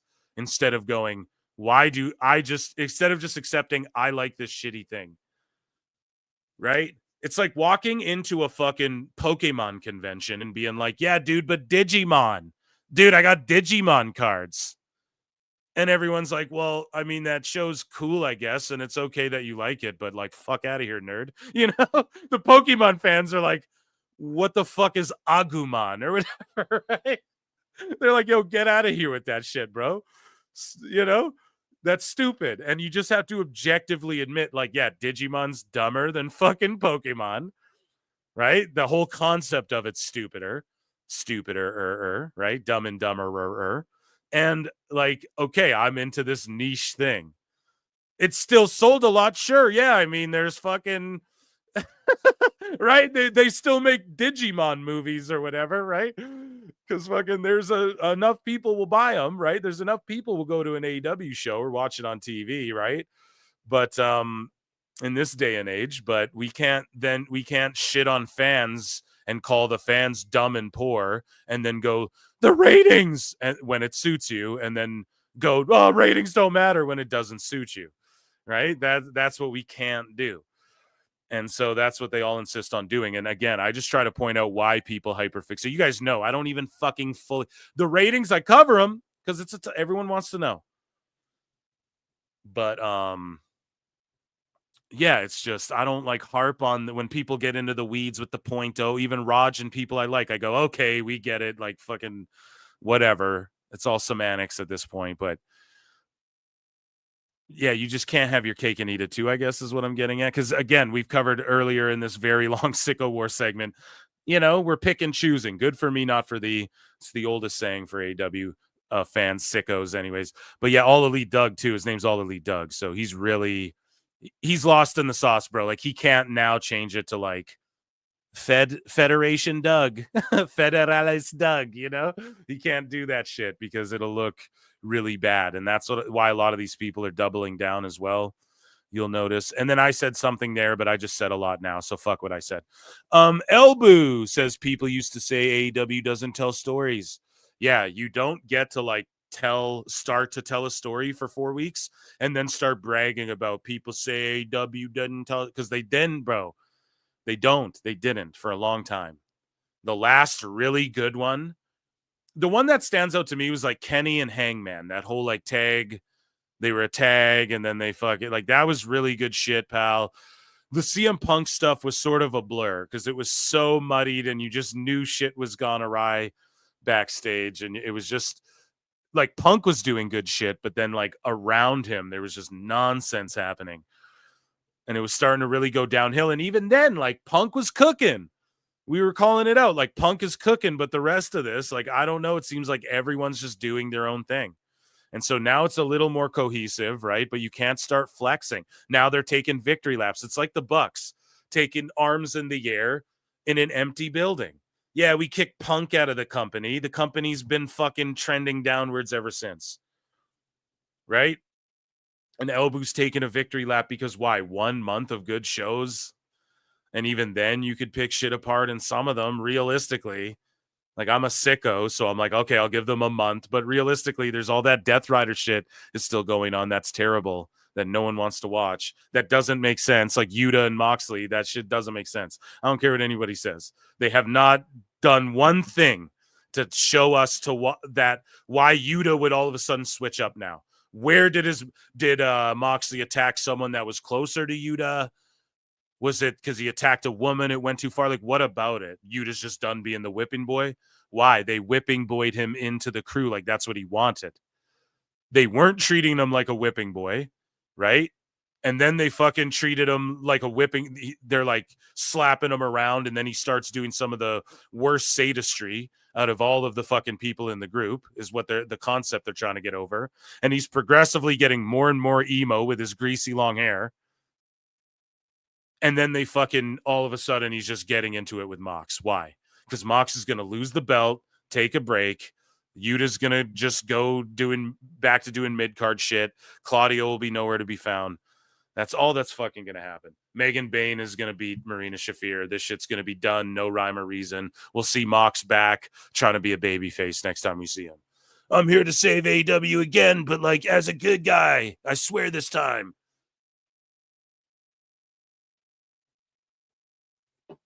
Either that or Edge gets the belt off him, and then the Bucks are slated to return. And so they're going to make the Bucks the saviors. And they're going to come and like beat Mox in a tag, or you know what I mean? They'll side with Edge. Yeah. Or also, I don't know if they announced who it is, but doesn't the Costco guy have 2 mystery partners or something? It could be the Bucks as well, which would be fucking hilarious that they would diminish his brand further.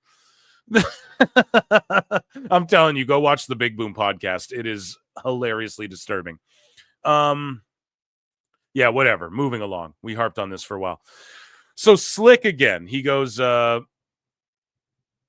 this Bozzy guy goes, so Tony, that's how you pivot. And Slick says, AEW has been producing some of its best stories and content lately. They've had a whole string of great shows, including Last Night's Collision, one hot WWE pay-per-view and Angle. No, idiot. One hot week of AEW where the stories were good, but the ratings were still in the fucking shitter. Bro, all of it, WWE's pay-per-views have been cooking. All of their shows have been cooking. Is cooking. Legit. So this guy's like, this is what I mean. It's mental. It's like a disturbancy. This is projection. This is the dude in like a twisted mirror, like looking at WWE and then trying to analyze it by criticizing it the way AEW should be criticized. Like, no, one fucking good angle with Tony Storm and Mariah May and a few good fucking collisions that legit did some of their worst ratings and Dynamites that did some of their worst ratings in the key demo. And you guys are taking victory laps and trying to shit on the John Cena heel turn. Insane amounts of coke, man. Let's again cleanse our palates. This is a long one, folks. I told you guys. A long one. We're going to breeze through a bunch of these. Let's cleanse our palates with one of the funniest men in the world, Dan Soder. Okay, and him doing his Macho Man Randy Savage impression. He does a lot of great impressions. One of the greatest clips ever is where this Legion of Skanks is a podcast, and they trick this lady into thinking that she's talking to comedian Dave Smith, but she thinks she's talking to Dave Chappelle. So they get Dan Soder to do his Dave Chappelle impression, and he's on the show Billions as well. You might have seen that. But Dan Soder does his fucking Dave Chappelle impression to this like Fox reporter lady, and she thought it was Chappelle, and he just trolled her the whole time, and she believed it. It was one of the greatest things of all time. But here's him doing his Macho Man. It's so good. Could you do your Randy Savage impersonation? Yeah, it's so weird, man. It's so funny that a thing that started off for me and my roommate, because my former roommate Vic was like, he's a huge wrestling fan, still is. We talk about it all the time. And I started cutting promos as Macho Man to get him to do shit around the apartment. Because like he wouldn't like yeah, that's seriously how it started. That's seriously how it started. I was like, yeah, every day I come home, yeah, come home very tired, weary, yeah, bleary-eyed, look over to the sink, and what do I see? Yeah, plates and glasses and forks and spoons, yeah, all piled high, all the way to the top. Yeah, you gotta wash your dishes, wash them and dry them, yeah. And then it would just it'd be dumb shit like that, like we'd be walking around.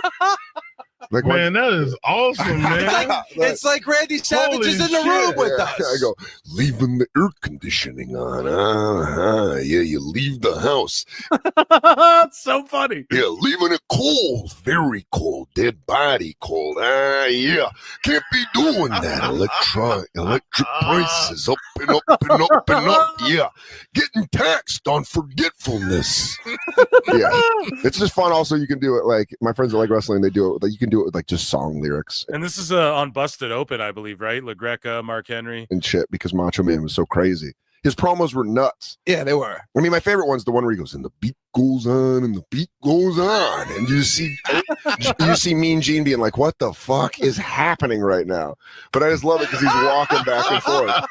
I love that. Was like my favorite thing. As a kid, I even liked Macho Man, but like watching him do promos it was so crazy and out there. But you got it. You know, you have the hand motion down. You have everything down, man. I found out if you grab your belt and then you put one finger up, you can really do. Yeah, and it's fun. Like sometimes I'll do like Biggie songs for my old roommate, where it just like B cuts of Biggie songs, where it'd be like, I used to get feels on the bitch, yeah. Now I throw shields on the dick, stop me from the HIV shit, yeah.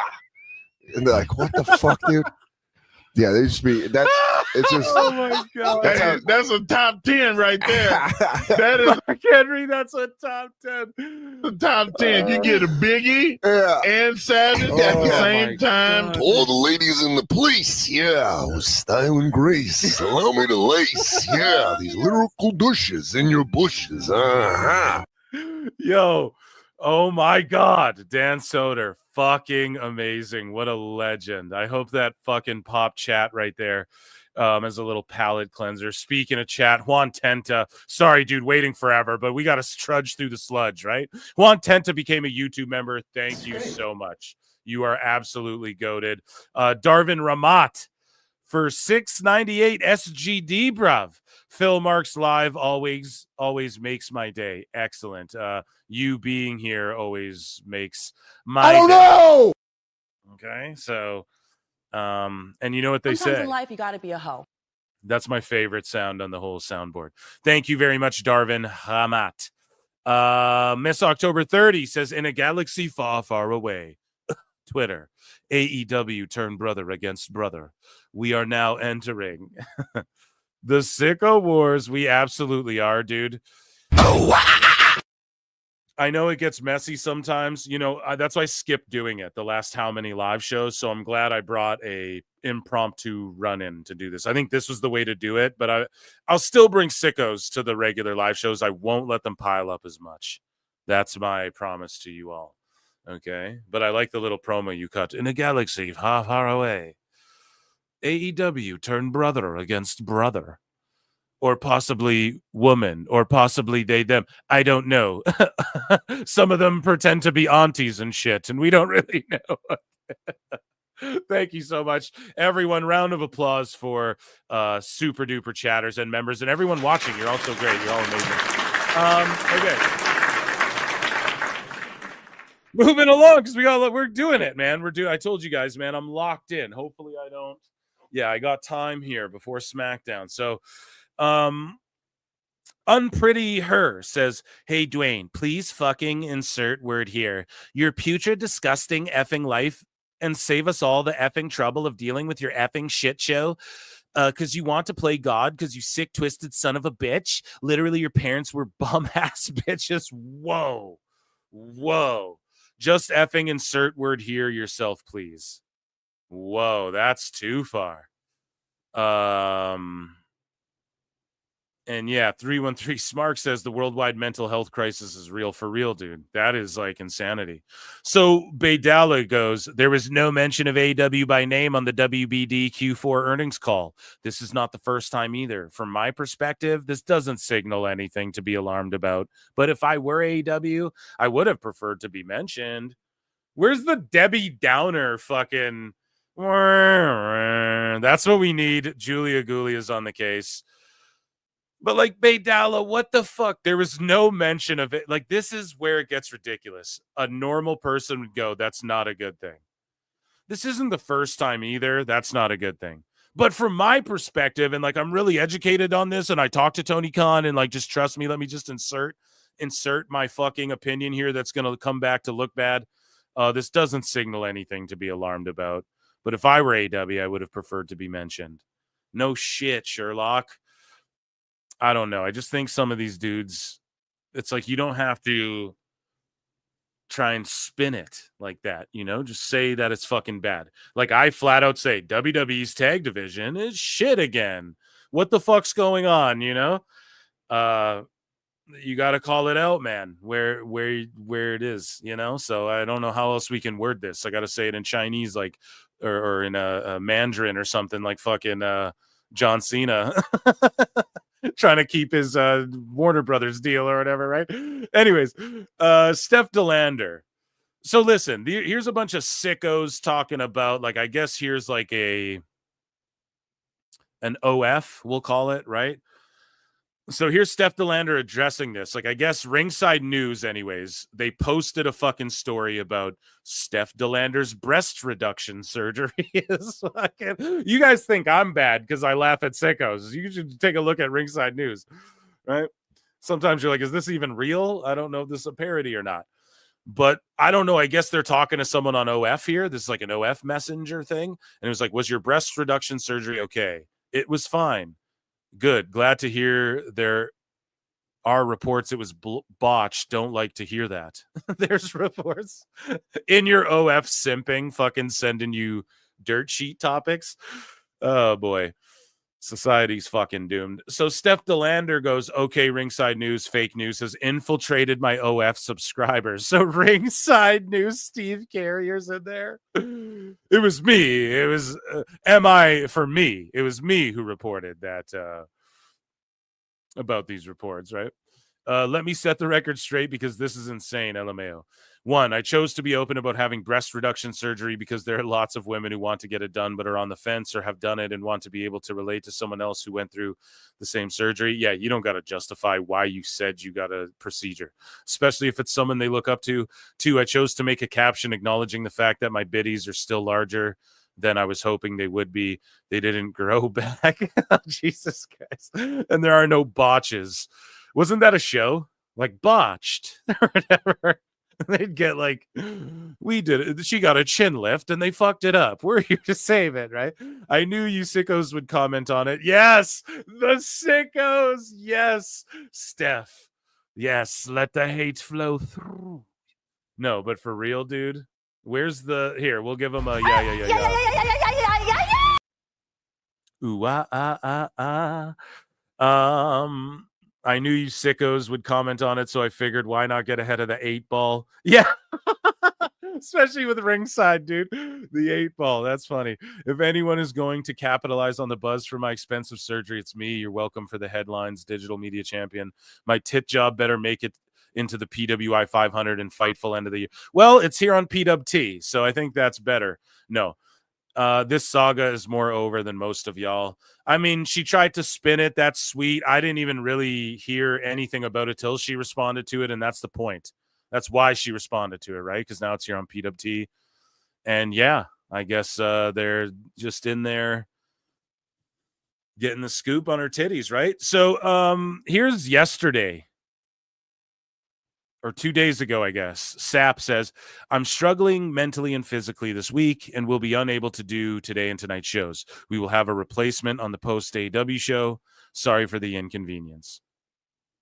And then PWP Nation is like, thoughts and prayers to the mentally and physically struggling Sean Ross Sapp.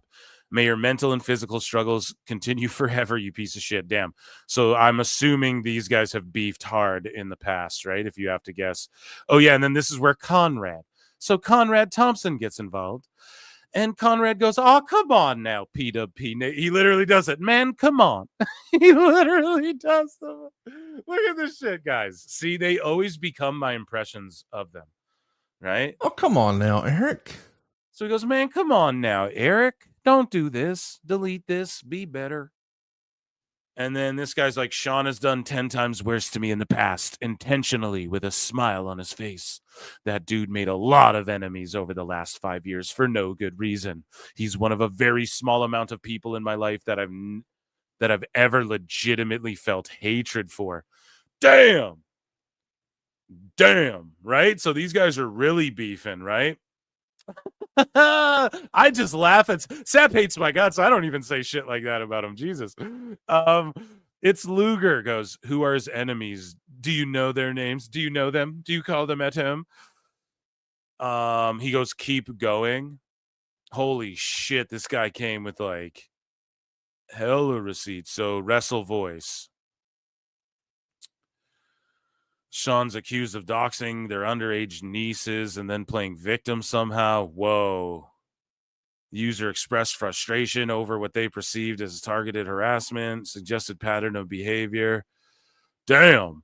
Out here So Sapp said, out here harassing smaller accounts again, quote tweeting them to this horde. Guy's got no shame. The accusation points to harassment through public exposure. I don't get all this. Is this like a legal document? Chad, is this like a legal thing? I found it in a Discord. It's an internal memo. Trust me. FBI, I got it from the CIA. They say AEW is doing very well on Max. Tony God. Okay, this account, Sapp's the type to dig up your personal info and make it a story. So these are just also people saying shit, though, too. Seen it too many times while not citing a specific incident it accuses. So there you go. That's okay. So I don't know if what this guy's posting helped his case. Sapp's mocking people's takes again, acting like he's above everyone. He'll play victim when he claps back. Pathetic. Is this like Grok? Is this like Grok giving you... Because I don't know if this helps this dude's case. It kind of just says like there's no evidence to support. But either way, whatever. I'm not choosing sides here. But they're arguing.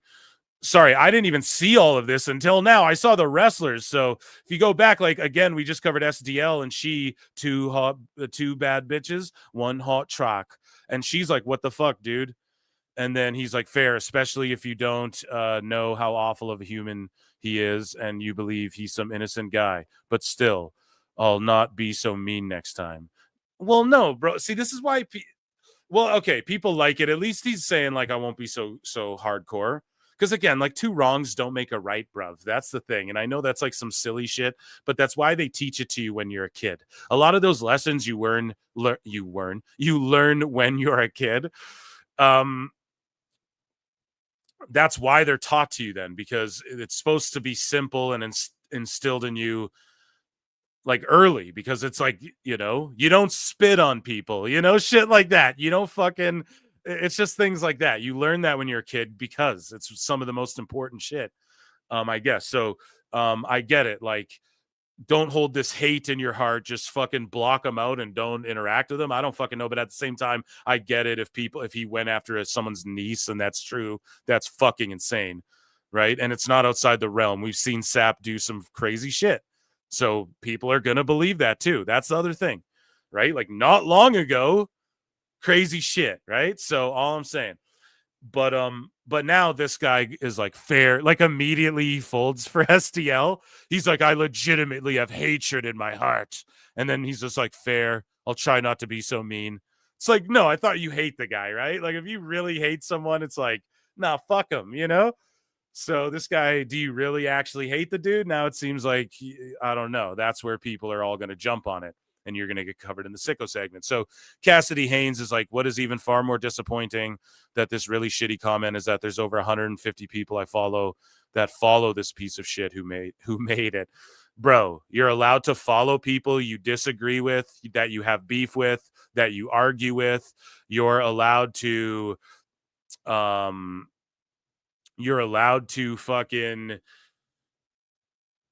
I mean, you're allowed to do that. You're allowed to fucking, if you hate McDonald's, let's say, all you fools hate McDonald's, you're allowed to follow McDonald's. You're allowed to follow people you don't like. You're allowed to unfollow, mute, block anyone. I don't fully agree with PWP Nation. I might follow them. Let's check right now. There you go. Do I follow Cassidy Haynes? There you go, Cassidy. I might not agree with everything you say either. It's not we all have to agree and hold hands and sing Kumbaya. That's the part where y'all are creating a fucking bubble where too many people do this on social media, and then they take that into the real world, and it just doesn't apply in the real world, right? And this is where, like, this is how cults are formed, but people are doing it in social fucking media where they think, like, no, I'll just create my own bubble, right? And you're allowed to do that, but you have to also be able to identify that. So, and you notice too, when it's like, I don't care if someone I don't like people are following. I don't give a shit about that at all. You know what I mean? That's none of my goddamn business, really. You know? So I don't know if that's the argument there either. Unexpected Wrestling's like, I don't like the guy either, but this is a bit much, man. He's human, just like everyone. Let's not kick someone while they're down. Is this kind of where the liberals accuse anybody they don't like? Okay, let's. And then this guy, no bitches. So yeah, it gets roasted for it. Sicko wars. People turning on each other, right? In the fucking comments there. So Bully Ray responds to Big Belly Funk, right? Who says that, well, let's see this. This is a clip from Busted Open, and then the guy deleted it, so he did legit bully him. But this is what Denise Salcedo, Mark Henry said about reacting to the Raw Cody Rhodes and all that. Let's take a look. So I actually don't know what she's. You ask any guy in NXT, who do you want to be? He's probably going to be like Cody Rhodes. Why? Because he's the champion. He's the one main eventing WrestleMania. On the main roster, hey, who do you want to be? What spot do you want to take? That's the spot he wants to take. That championship is the creme de la creme. It's the thing you want to hold. The Rock came out and said, that's not good enough. What? What do you mean this isn't good enough? He's the champion of the company that you're on the board on. Cody Rhodes, why are you standing there letting this man talk to you like you haven't in his hand? Right. He should have been like, you know what, Rock? BS. Guys, like Denise, are people getting triggered by Denise again? If you guys don't understand Denise, guys, I don't know what to tell you. She's talking like kayfabe, right? You guys get her shtick, right? Like, you understand what her role is in the whole media. Like, she's talking about kayfabe. So I don't know if that's what's going on, but if people are still getting triggered about Denise, boys, gotta calm down. This guy says some dumb shit. I wish I still read it. That's why we can't let that pile up, because it's a graveyard. This whole fucking Sicko folder is a graveyard of stupidity, IQ points, brain cells, accounts that have been fucking deleted or banished or deleted posts and shit like that. But Bully Ray says, and people like you are dirt sheet reading brainwashed sheep whose ignorance shines through on the daily. Brush your hair. Thank you, Bully, for owning the guy. I don't know. Let's breeze through these, man. We're almost at the end, I promise. Swerve Show says, hi, wrestling fans. This is Seth. Don't be like Seth. So Seth says Triple H doesn't deserve the Hall of Fame due to his booking. And then he also says, put Benoit in the Hall of Fame. His personal life and wrestling life are two different things. What the fuck, man? That's almost as crazy as Husey. You what? But Husey's just kidding, right? Like, that's the thing. These people are serious sometimes. Or maybe, I don't know, maybe this guy was just trolling. Because sometimes when there's an account like Seth AEW for life, they're either dead serious, they're super serialously, right? Or they are, that's a new one we're trying out. I don't know, might be too many S's and L's. But, or they're like trolling, because there's no way someone really would say shit like this. It's so ludicrous. It's almost comical, right? Like, it's like a fucking Husey joke. Husey was going off saying the most ludicrous, outlandish shit. And that's why it's clearly jokes, because it's like, dude, who would even think of that? So when, I don't know if that's a troll or not, but a sicko no less. Neckbeards goes, big surprise. You're a weirdo. Okay, let's go. So official Kalal, he's beefing with this guy. And then he limited his fucking account. Yeah, probably because Neckbeards went, or no, I think this Kalal guy like goes at everyone though. He goads and pokes at everyone. So he gets smoked though, because Neckbeards pulls receipts and goes, I so agree, the Penelope Ford. You lucky woman. You Kip Sabian sexy as fuck, which is why he's my fave. He better return soon. He goes, I love the Kip Sabian. He's so sexy. And I love Penelope. She's sexy. Together, they both make a sexy pair. Sexy time. This guy's really all, he's all sexed up, guys. I can't wait till Penelope and the Bunny tag team again and for the AEW women's tag titles. And that's not even a thing. And I want Kip to win the AEW International. Okay, so he's a real big fan. I don't know, because Carmelo is fine as fuck. Haha, he's all money, but then again, you're sexy as hell, Carmella, and money.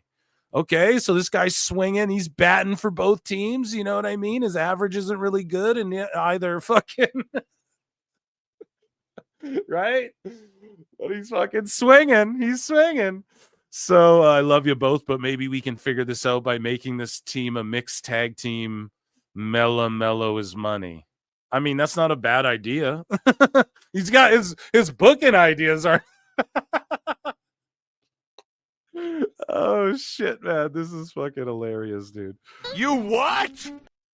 Oh my god, can't wait to see this sexy outfit. Ha ha ha. And AEW and an AEW women's title around your shoulders, Saraya. Perfect night. This will be. Win this title. You deserve it. Be that fighting champion you always was. I mean, I don't know. I don't know, Neckbeards. You might have just found my new favorite account. Okay. This is the new Fantastical Tales over here. Holy shit, man. That's pretty funny.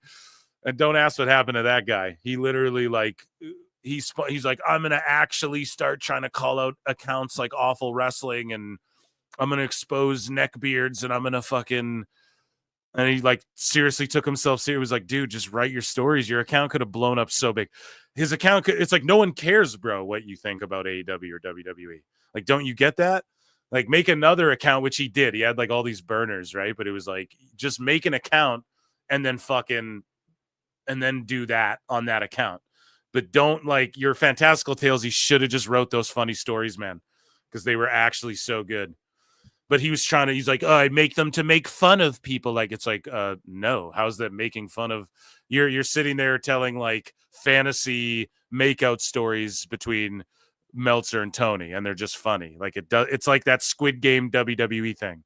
It's just so stupid and ludicrous. It's so funny to read. Like, you just bought into his gimmick, then like thought because I read his shit on my show, he was gonna fucking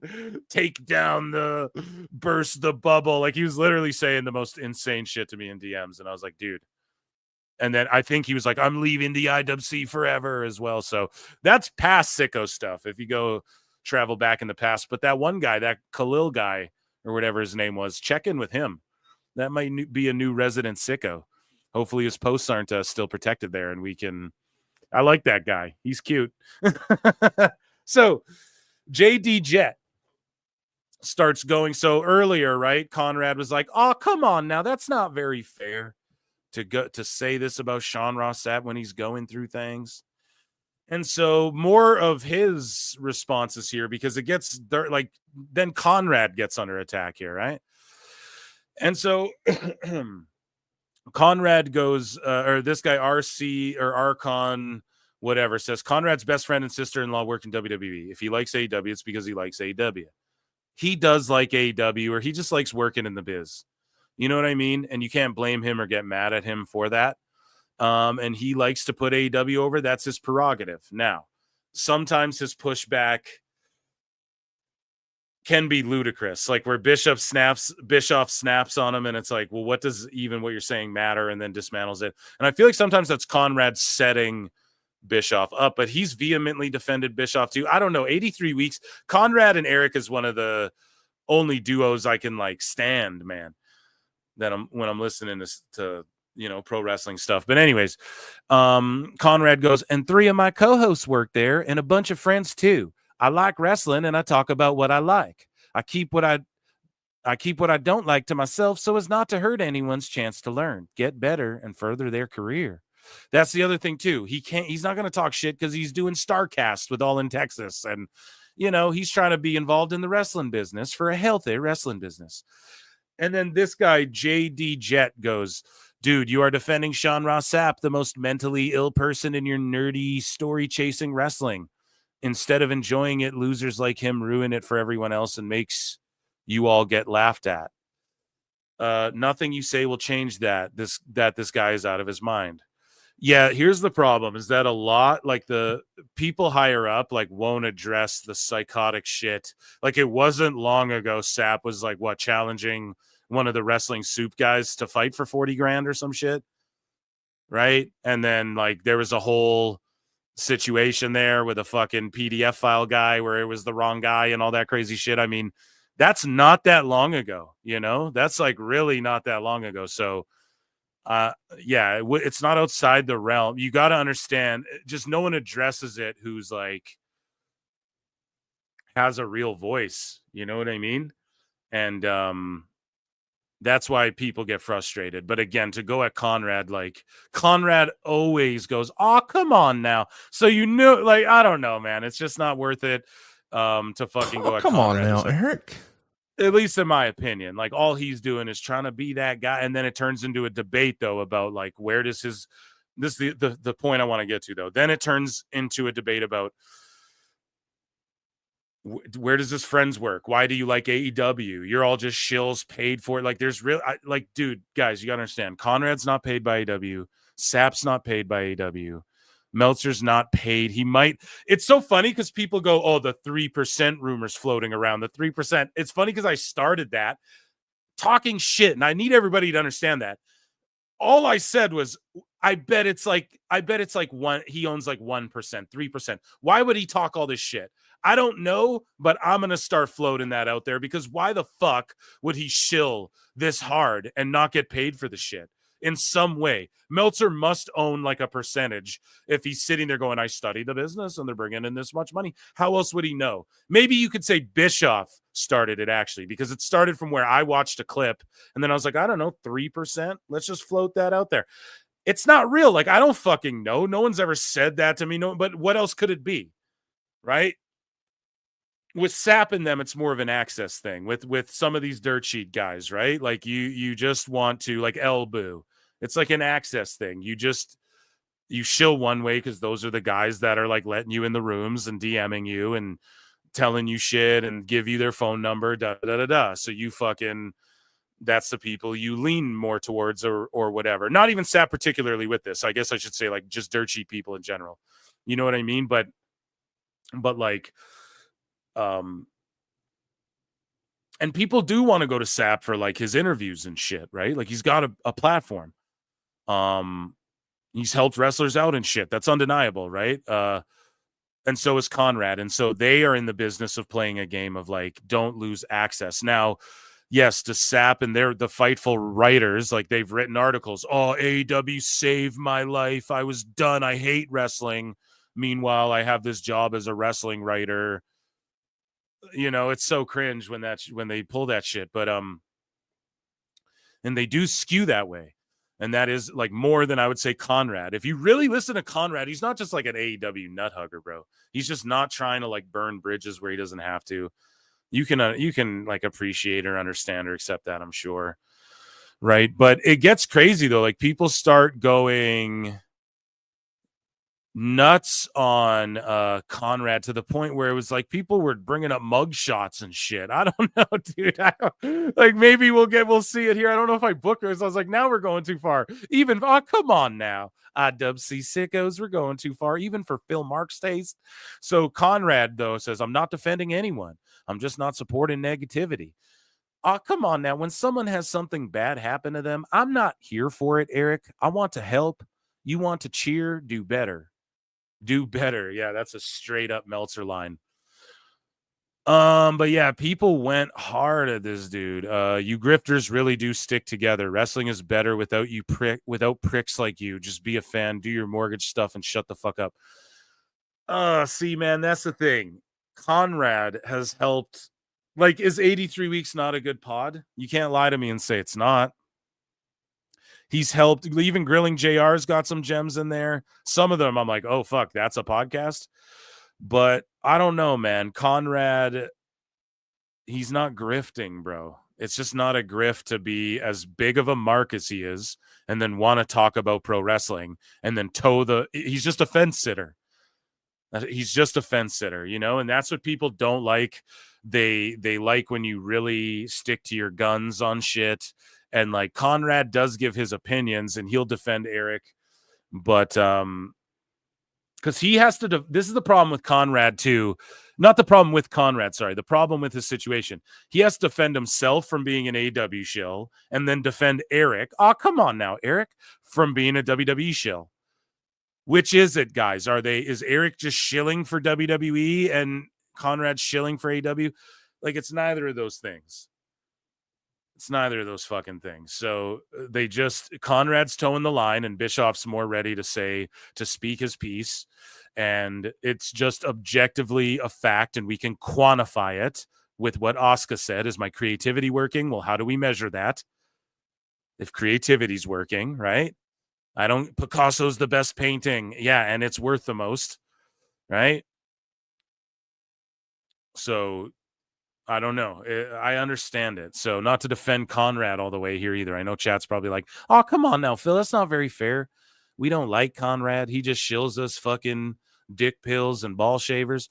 So Conrad goes, listening is a choice, kind sir. And if you don't listen, what are we talking about? Mute me and get your wish. Have a nice Friday. And then PWP is like, Sean is such a maniacal, duplicitous liar. I wouldn't doubt that it's all made up. He's probably on a drug binge. Oh, Jesus, man.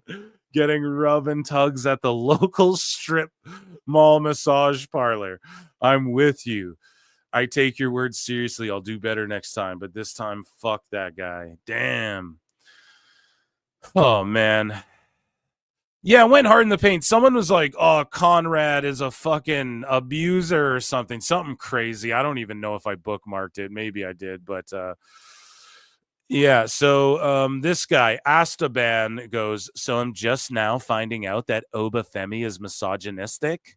That sucks because I was a big fan of his. He's misogynistic, guys. Get over your fucking selves, dude. So Sean Ross Sapp, though, just talking mad shit. He's like, I just watched the Cena heel turn from the Peacock feed for the first time. It was so much better in the arena. Yeah, I bet. You could say that about fucking any match ever, dude. The stream was Kevin Dunn levels of not letting things breathe. Untrue. Untrue, bro. Untrue. And a lot of it was you had to get everyone's reactions. And I get what he's saying. Was it a little more choppy than maybe usual? Certainly, but no, everything had time to breathe. That's why it's such an iconic moment. Cena's face, the throat slit, it was all timed brilliantly. Don't start trying to talk about letting things breathe when you're like looking off camera while interviewing fucking Tony Khan, a billionaire. You're like more interested in like the squirrels fucking playing around in the field. Like, don't start doing that, bro, okay? Right? I'll tell you what's good in the fucking in that world, okay? So 20 zooms and cuts in a 40-second span. Fortunately, it got much better after leave the crazy cuts in the past. No, he is right though about the one part. He's right about how it was like boom, boom, boom, but they had to get everyone. Now again, if you're not doing it all the time, you can get away with it. WWE, it's something that's easy to pick out. He is right, actually, about that. There was, if you watch it back, it was like boom, boom, boom. But they were just painting the picture for everyone. And yes, they used to do that. If they didn't have a bad track record, this wouldn't even be a criticism. But I mean, okay, sure, I guess people are sensitive to it still because we're not too far removed from Kevin Dunn to where it's not something that you could point, like people aren't entirely over it, you know? So, okay, I'll give him that. I'll fucking give him that one. But yeah, it's so much better in the arena. No shit. So's fucking everything ever that's ever happened in pro wrestling. Conrad, the mortgage guy. So he's getting responded to from MJ from NJ. He goes, hey, Conrad, support this. So I haven't heard this clip. So let's see who's in here. We got Seahawk, Common Bengals W, John Alba. Oh, that's Sapp's Bengals account. Okay, so that's Sapp using his Bengals account to talk wrestling. Okay.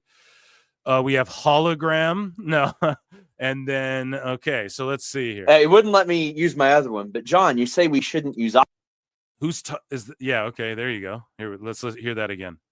It wouldn't let me use my other one. But so he couldn't use his wrestling Twitter. Is that what he's saying? Okay, let's hear what is being condemned here. It wouldn't let me use my other one. Oh, and then look, it said Brad Shepard. Let's talk about it. We already did. Time cop. But John, you say we shouldn't use oxygen on them. Oh, yeah, I'm so sorry to keep pausing. They were trying to fucking charity box or something, right? Like Seahawks, like, I'll box this dude or whatever. Oh, yeah. Oh, man, so funny. Let's just take some of their oxygen instead. Yeah. That's the beauty of it. You grab a man, you choke him, you kick the shit out of him all day long. His foot of a dog there. Yeah, just keep the kids out of it. That's all. Like, what the fuck? What's so hard about that? Again, like.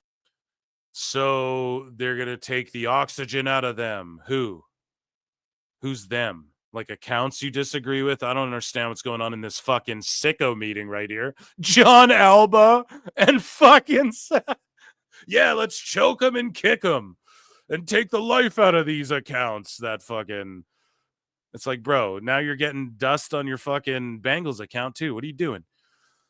I don't know exactly what was like so malicious in there. They're just joking around, whatever. Wow, last stage of hallucination. Supa kicks babe. Oh, this is the person. Oh, yeah, it's not bad. It was never bad. Yeah, so we read this one. Okay, I bookmarked it twice. So nice. I bookmarked it twice. Guys, we're almost done. I promise. This went way too long, too. I thought this would be a fucking shorter stream, but nay. Let me check in with chat here. Northern DC says, I keep telling people this. If WWE wants to get crossover, do what Jay Lethal did. Have Cross take on a Ventura alter ego. Now that Jesse is back, it's a lock to get over big. Do you think? Damn, you just brought it to fucking, let me play you an X-File. You just started Fantasy Mark booking shit, dude. Let's do this. I keep telling people this. If WWE wants to get crossover, do what Jay Lethal did. Have cross. Oh, like, and do the Black Machismo, but I'm like I'm the Crossy Ventura. I mean, maybe. I don't know. I think that would joke him up too much, dude. Don't you think that would be too comedy-esque for him? Right? I don't know. That's I mean, hey, that's an original. Well, kind of not fully original because Jay Lethal did it, but that's like a unique way to try, because everyone thinks like go spooky with Cross, right? But people are pointing out crazy shit where Cross is like cutting his hair to look like the people he's going after. So I don't know. I trust where they're going, but okay. Yushin FX says MR Marks. Mr. Marks, how was your manhood reduction surgery? Best guys, Tony Khan. Oh man. I don't know. Thank you for that, I guess. Thank you, Yushin. Thanks. How was your manhood reduction surgery? It went awful. They took like way too many inches off. At least that's what I tell the ladies, right? Or married now. So that's what I told my wife, I swear it was bigger. No. Okay, you fucking sickos. Enough about me. Jesus Christ. We're already talking about okay. So Julian Weeks, I want to get through these guys. I'm sorry. I know I'm breezing through the chats and shit. It's just I want to fucking there was a lot to get to here. So Julian Weeks says this is the type of shit I be talking about, man. These people will push any agenda that gets them engagement. So Wrestle Tracker says, just a suggestion, Bianca Belair should return to singles division in WWE soon. She's just too good to be a tag team wrestler. And then Wrestle Tracker writing this whole thing about Bianca going, unpopular opinion, Bianca Belair is the most overpushed female superstar in history. Oh my God, this is what I mean. I think, yeah, I don't fucking know. I don't follow Wrestle Tracker. They're such idiots. Like they're straight up just a bot account, right? So yeah, literally in one breath going, oh, she needs to get away from this and they need to push her as a single. She's so good. And then over here, the most overpushed female in WWE history. She's got great skills, but that doesn't mean she has to be in the title picture all the time. She has been in WWE for so long. And I can't remember even one feud of Bianca where she was not the champion or chasing a title. No one knows who Bianca Belair is when she is not in the title picture. Perhaps WWE should keep her away from the championships after Mania 41 until 2026 at least. Jesus, man. They're just not consistent with their bullshit. So once again, so this is like 4 hours ago. So Sapp takes his like mental health break. He's like, I'm physically tapped out, man. And then he pipes in to go, good morning. This is true. So glad you're back and good, bro. But like,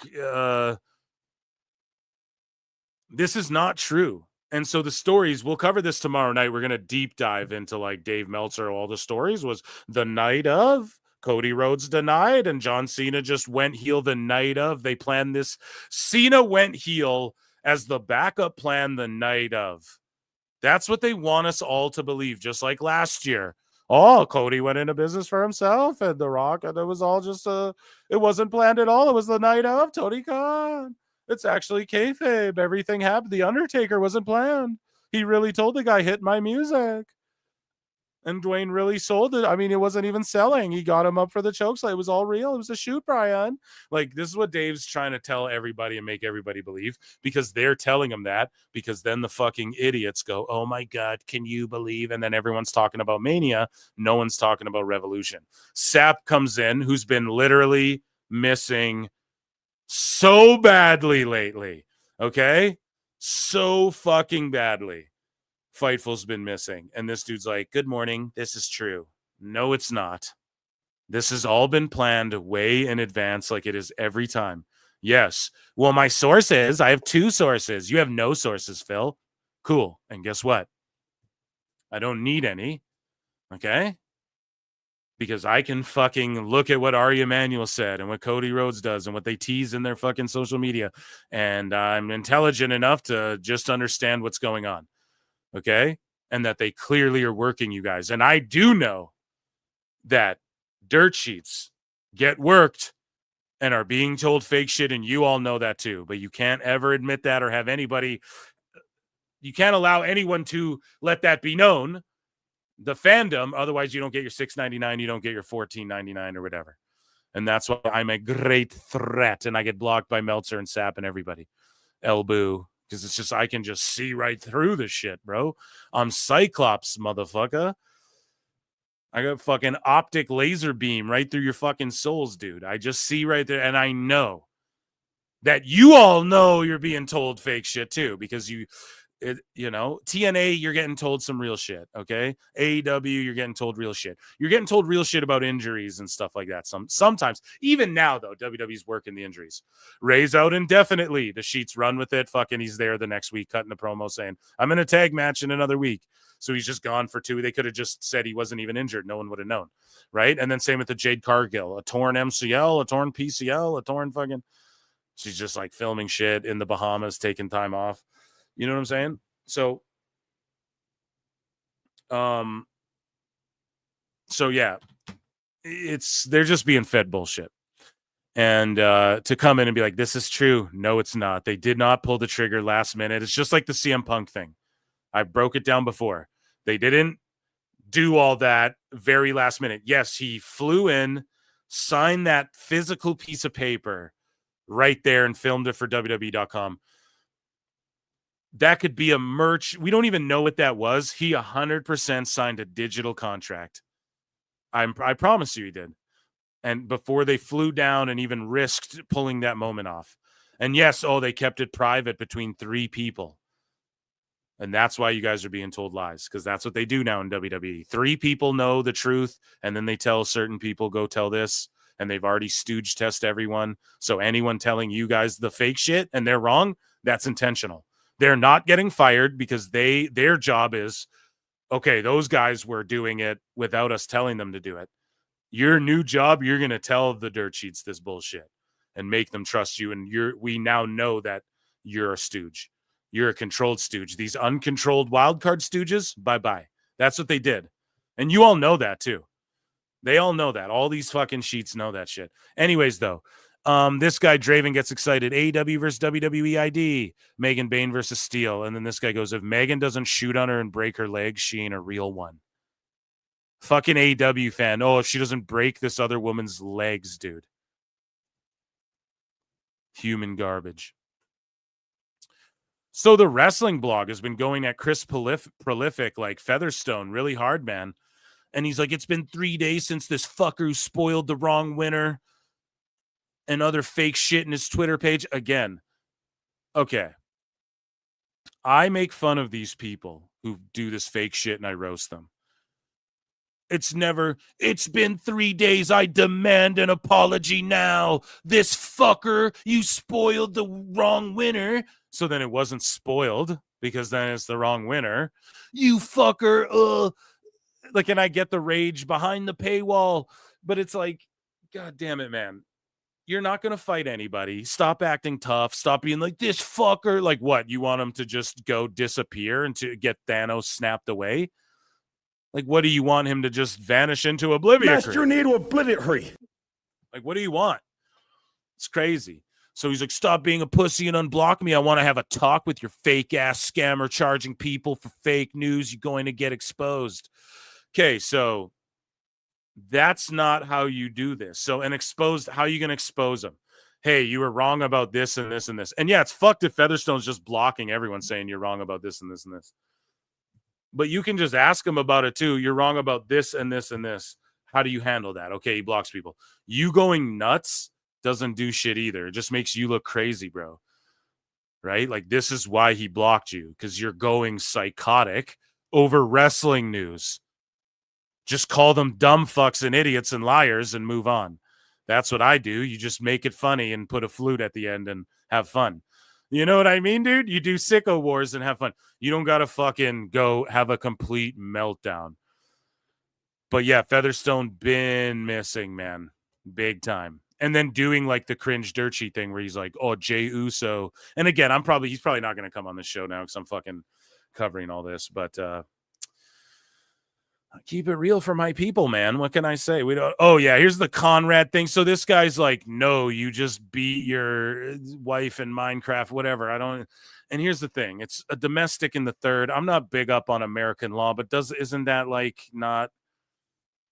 Whatever. I don't know. I don't like even going there, but I have to because that's where it went, and it started. Everyone's sharing it. So, and like, okay, people have been arrested. I don't fucking. I never even heard about that. I have no fucking clue, right? But that's. I don't know. Anyways, moving along. So this guy goes God mode. So Francis Ford Coppola says, I am thrilled to accept the Razzie Award in so many important categories for Megalopolis film and for the distinctive honor of being nominated as the worst director, worst screenplay, and worst picture at a time when so few have the courage to go against the prevailing trends of contemporary movie making. Yeah, that Megalopolis movie just looked like shit. I gotta be honest. I am thrilled. Okay, in this wreck of a world today where art is given scores as if it were professional wrestling, we made it. We made you. We made you. Come on, homie. We made you. Dude, we fucking made it, man. Let's go. We're in the mainstream, dude. No. I chose to not follow the gutless rules laid down by an industry so terrified of risk. And yeah, I agree with that, dude. Like, do your thing and reach. What would Schaub say? Reach for the moon and land somewhere in the stars or whatever the fuck. Where my homeless cats at? No, but it just yeah, the movie just looked like shit. I don't know. I didn't want to see it personally, but I probably will watch it, you know, just so I know, because I don't like I don't like trailers and other people's opinions on shit to skew my opinion, you know, unless like I'm asking for it or unless we're like debating, well, what's the best, whatever, you know. But anyways, laid down by an industry so terrified of risk that despite the enormous pool of young talent at its disposal, may not create pictures that will be relevant and alive 50 years from now. What an honor to stand alongside a great and courageous filmmaker like Jacques Tati, who impoverished himself completely to make one of cinema's most beloved failures Playtime. My sincere thanks to all my brilliant colleagues who joined me to make our work of art Megalopolis. Yeah, I don't know. It's funny when they accept the Razzies. Holly Berry did that shit for Catwoman, but it's good he name dropped pro wrestling and even knows that it gets rated. Like, he just buried fucking Meltzer stars, dude. Actually, was that what that was? Did I just roll over that? Like, just skim over that? Dude, he fucking just straight up destroyed Dave Meltzer, man. What the fuck? Francis Base fucking Coppola, dude.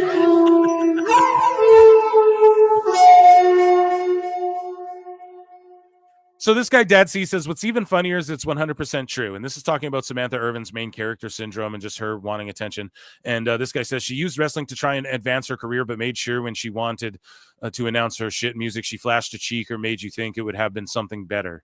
Her music blows worse. Her music is fucking not as that lit, to be honest. And I'm just being honest. I'm allowed to have an opinion on music now. No, you guys are going to cancel me for that. We're all getting canceled over here, like Canceled Unleashed, right? And fucking Wrestle Cringe, right? Her music blows worse than her man's promos, but half whatever the fuck. And she goes, I used wrestling to meet all your faves. And again, bro, it's like, what are you, a fucking wrestling heel now? Like, this is cringe, bro. But she goes, I feel bad, low key. And then he's like, I know you're following your dreams and all that, but I really hope you decide to come back to wrestling. You were on your way to a Hall of Fame career before you decided to walk away from the business. Selfish request, I know, but you were missed. She goes, I did not decide to walk away from the business. I decided to walk away from announcing. I will absolutely be back in wrestling. So just confirming she's going to be in AEW, even though they're like, no, she's not going to be in AEW. And will deliver another Hall of Fame worthy performance in another capacity. No, nope. Nope. I'm sorry. Nope. You can't just say that now, because if it, nope, no, not in AEW. When you're a fucking manager thinking you're going to do shit that she's going to do like promos where she's crying, an impassioned promo and all this shit and trying to get her acting over. It didn't work on America's Got Talent. That show's half acting. I know people who've done that show. It's acting. And you know that. Okay. So come on, man. Fuck, dude. No. This is like Lillian Garcia. Lillian Garcia sings great too. Has fucking Latin albums and shit. This is like her saying that same shit. When she left WWF, what do you think she was doing? She was calling MMA fights and shit, doing the announcing and stuff like that. Not saying she wasn't doing other shit, podcasting and all that. Not saying you can't chase your dreams either and do other shit. But I'm just saying, like, no, this like Lillian Garcia saying, oh, I'm going to fucking become the best manager. It's like Howard Finkel saying, oh, I'm going to become the best manager. No, man. No. She really, I think, fucked up. Like, I'm trying to help her. I really like Samantha, and I think she's fucked up. She's blinded by the lights. She's blinded by the money, dude. By, like, whatever fucking McCon backed up to their house. Man, this is what I mean, too. The money he's giving some of these folk gives them an inflated self of value and worth. And, like, again, I'm not one of these people to go, don't value yourself. Like, no, everyone should value your time, value yourself, value your health, your life, all of that shit. I'm the last guy to say fucking don't you're under, I believe everyone's overworked and underpaid. I truly believe that. But what I'm saying is that it's gonna fuck things up, man. Like, there's gonna be kids in this business who think that they're fucking worth more than they are, and that's gonna fuck up other people who are really grinding and shit. The grind, bruv. That's what Triple H's talking about. Like, everyone makes more money in the long run if there's like a fucking system to this. You guys get what I'm saying? Like, if you're developing talent and focusing on the future, and if you're, and I'm not saying bidding wars are bad either, but we've never really seen a bidding war at all for anybody. Like, behind the scenes, there's a bidding war. Just ask Brian or Tony Khan. We've never really seen a war, though, where it was like, man, they're like, we'll throw down 10. We'll throw down whatever the fuck. Now, if what Hughesy's allegedly, if what he's saying, and, what Conan's saying about fucking Roman having no, like, 10 days or whatever, then maybe it happens with Roman. Like, I love the idea of Tony Khan being like, 20 million 1 year, 12 dates.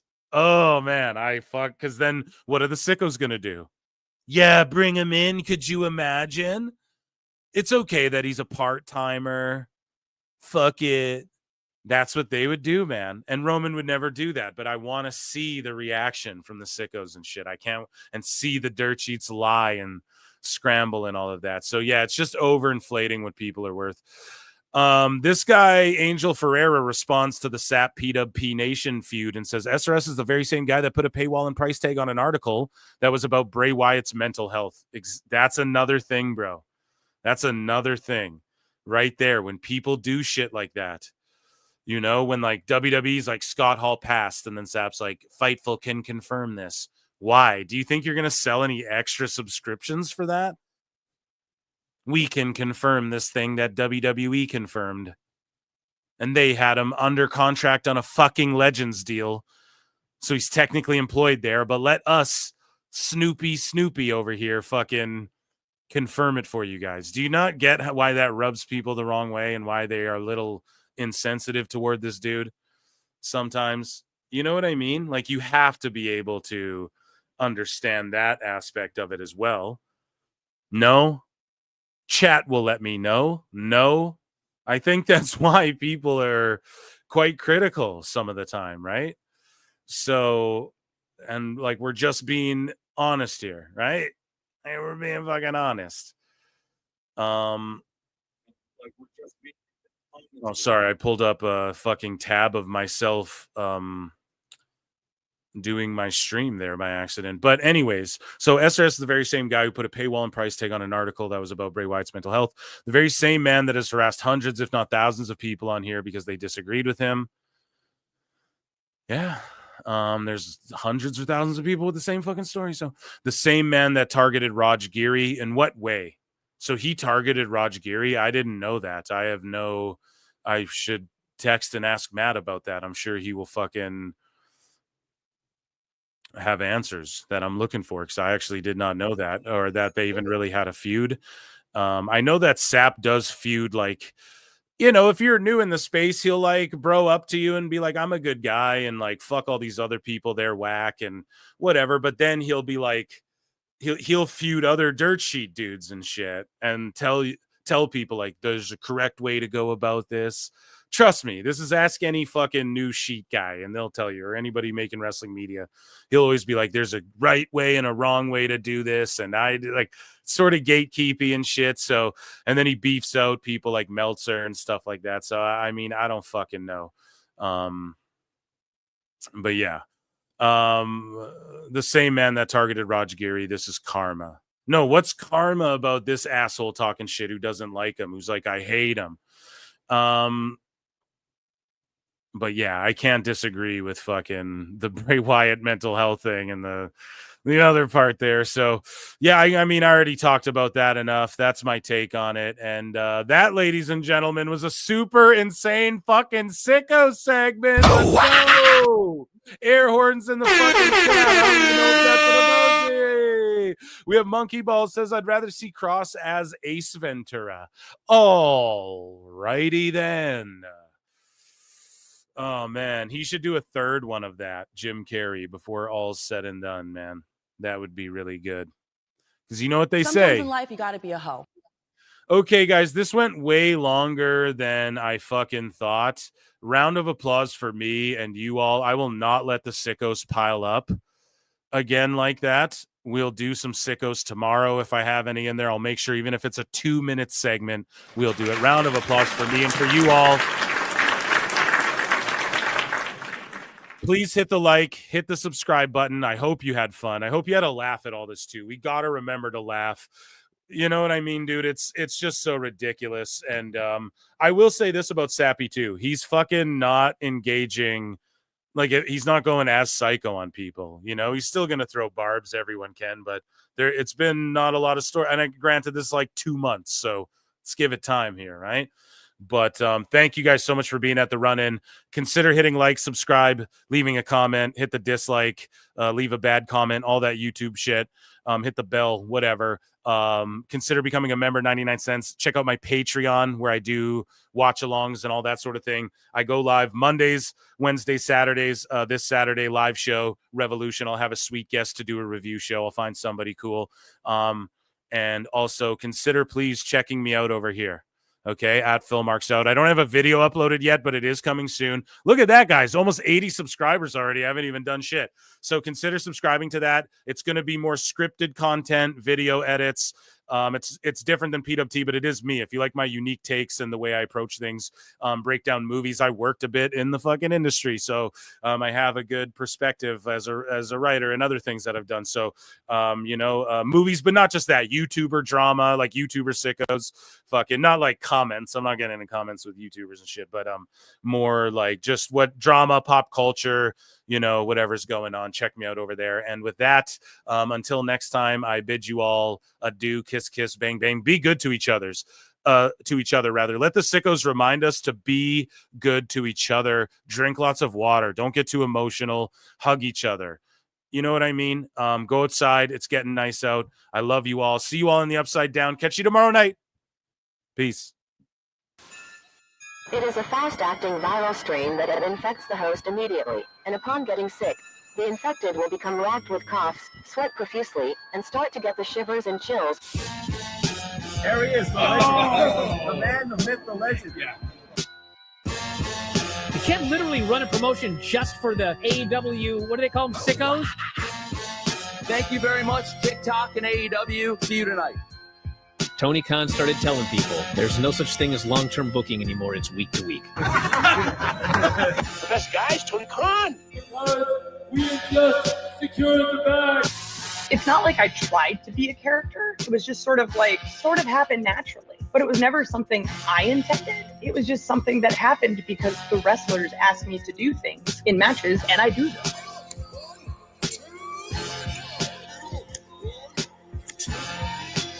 If you run a promotion just for the sickos, you're going to do 400,000 viewers eventually. Effing melts. You know that SmackDown actually went over and everything? Yeah. What's the point? The point of SmackDown. What are you getting at here? That the DVRs didn't pick it up. Did they not pick it up? Mine didn't. Let's get into everybody's favorite moment, and it is called Dave Meltzer's Dumb Moment of the Week. What would you like to listen to in your ears? I'd like to hear the flute. Well, if you'd like to flaunt your flute, then we can find you a flautist. We have just secured the bag. It doesn't help me. Okay, so complain, but I will complain. Let me out of my misery! And when I heard that, I was like, what? Thank you, fuck you, bye. Boom.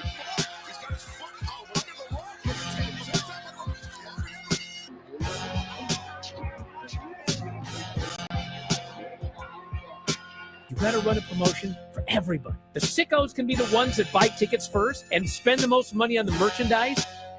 Because we have just secured the bag. But like, you gotta promote for everybody. Then you'll have a lot of viewers. I think we proved a lot of so-called experts. We made them look like idiots. We're not going anywhere. Tony Khan's not going anywhere. You'll also be there on TNT. You'll be in 2 places at once. You'll be live on my favorite movie. Time Con. It's so great, Pittsburgh. It's not like I tried to be a character. It sort of happened naturally. the best guys, Tony Khan. To keep themselves safe. I look and see it's not just me. Jack, why do you insist on doing this dumb internet shit on TV? I look and see it's not just me. This place is a fucking joke, man. You're a clown. I quit. So many of us have stood where we stand. We are the young, so raise your hand. So many of us have stood where we stand. We are the young, so raise your hand. We call us problem child. We spend our lives on trial. We walk an endless mile. We are the youth gone wild. We stand and we won't fall. We're 1 and 1 for all. The writing's on the wall. We are the youth gone wild. No. It doesn't make logical sense, but it makes. Well, yes, of course. But it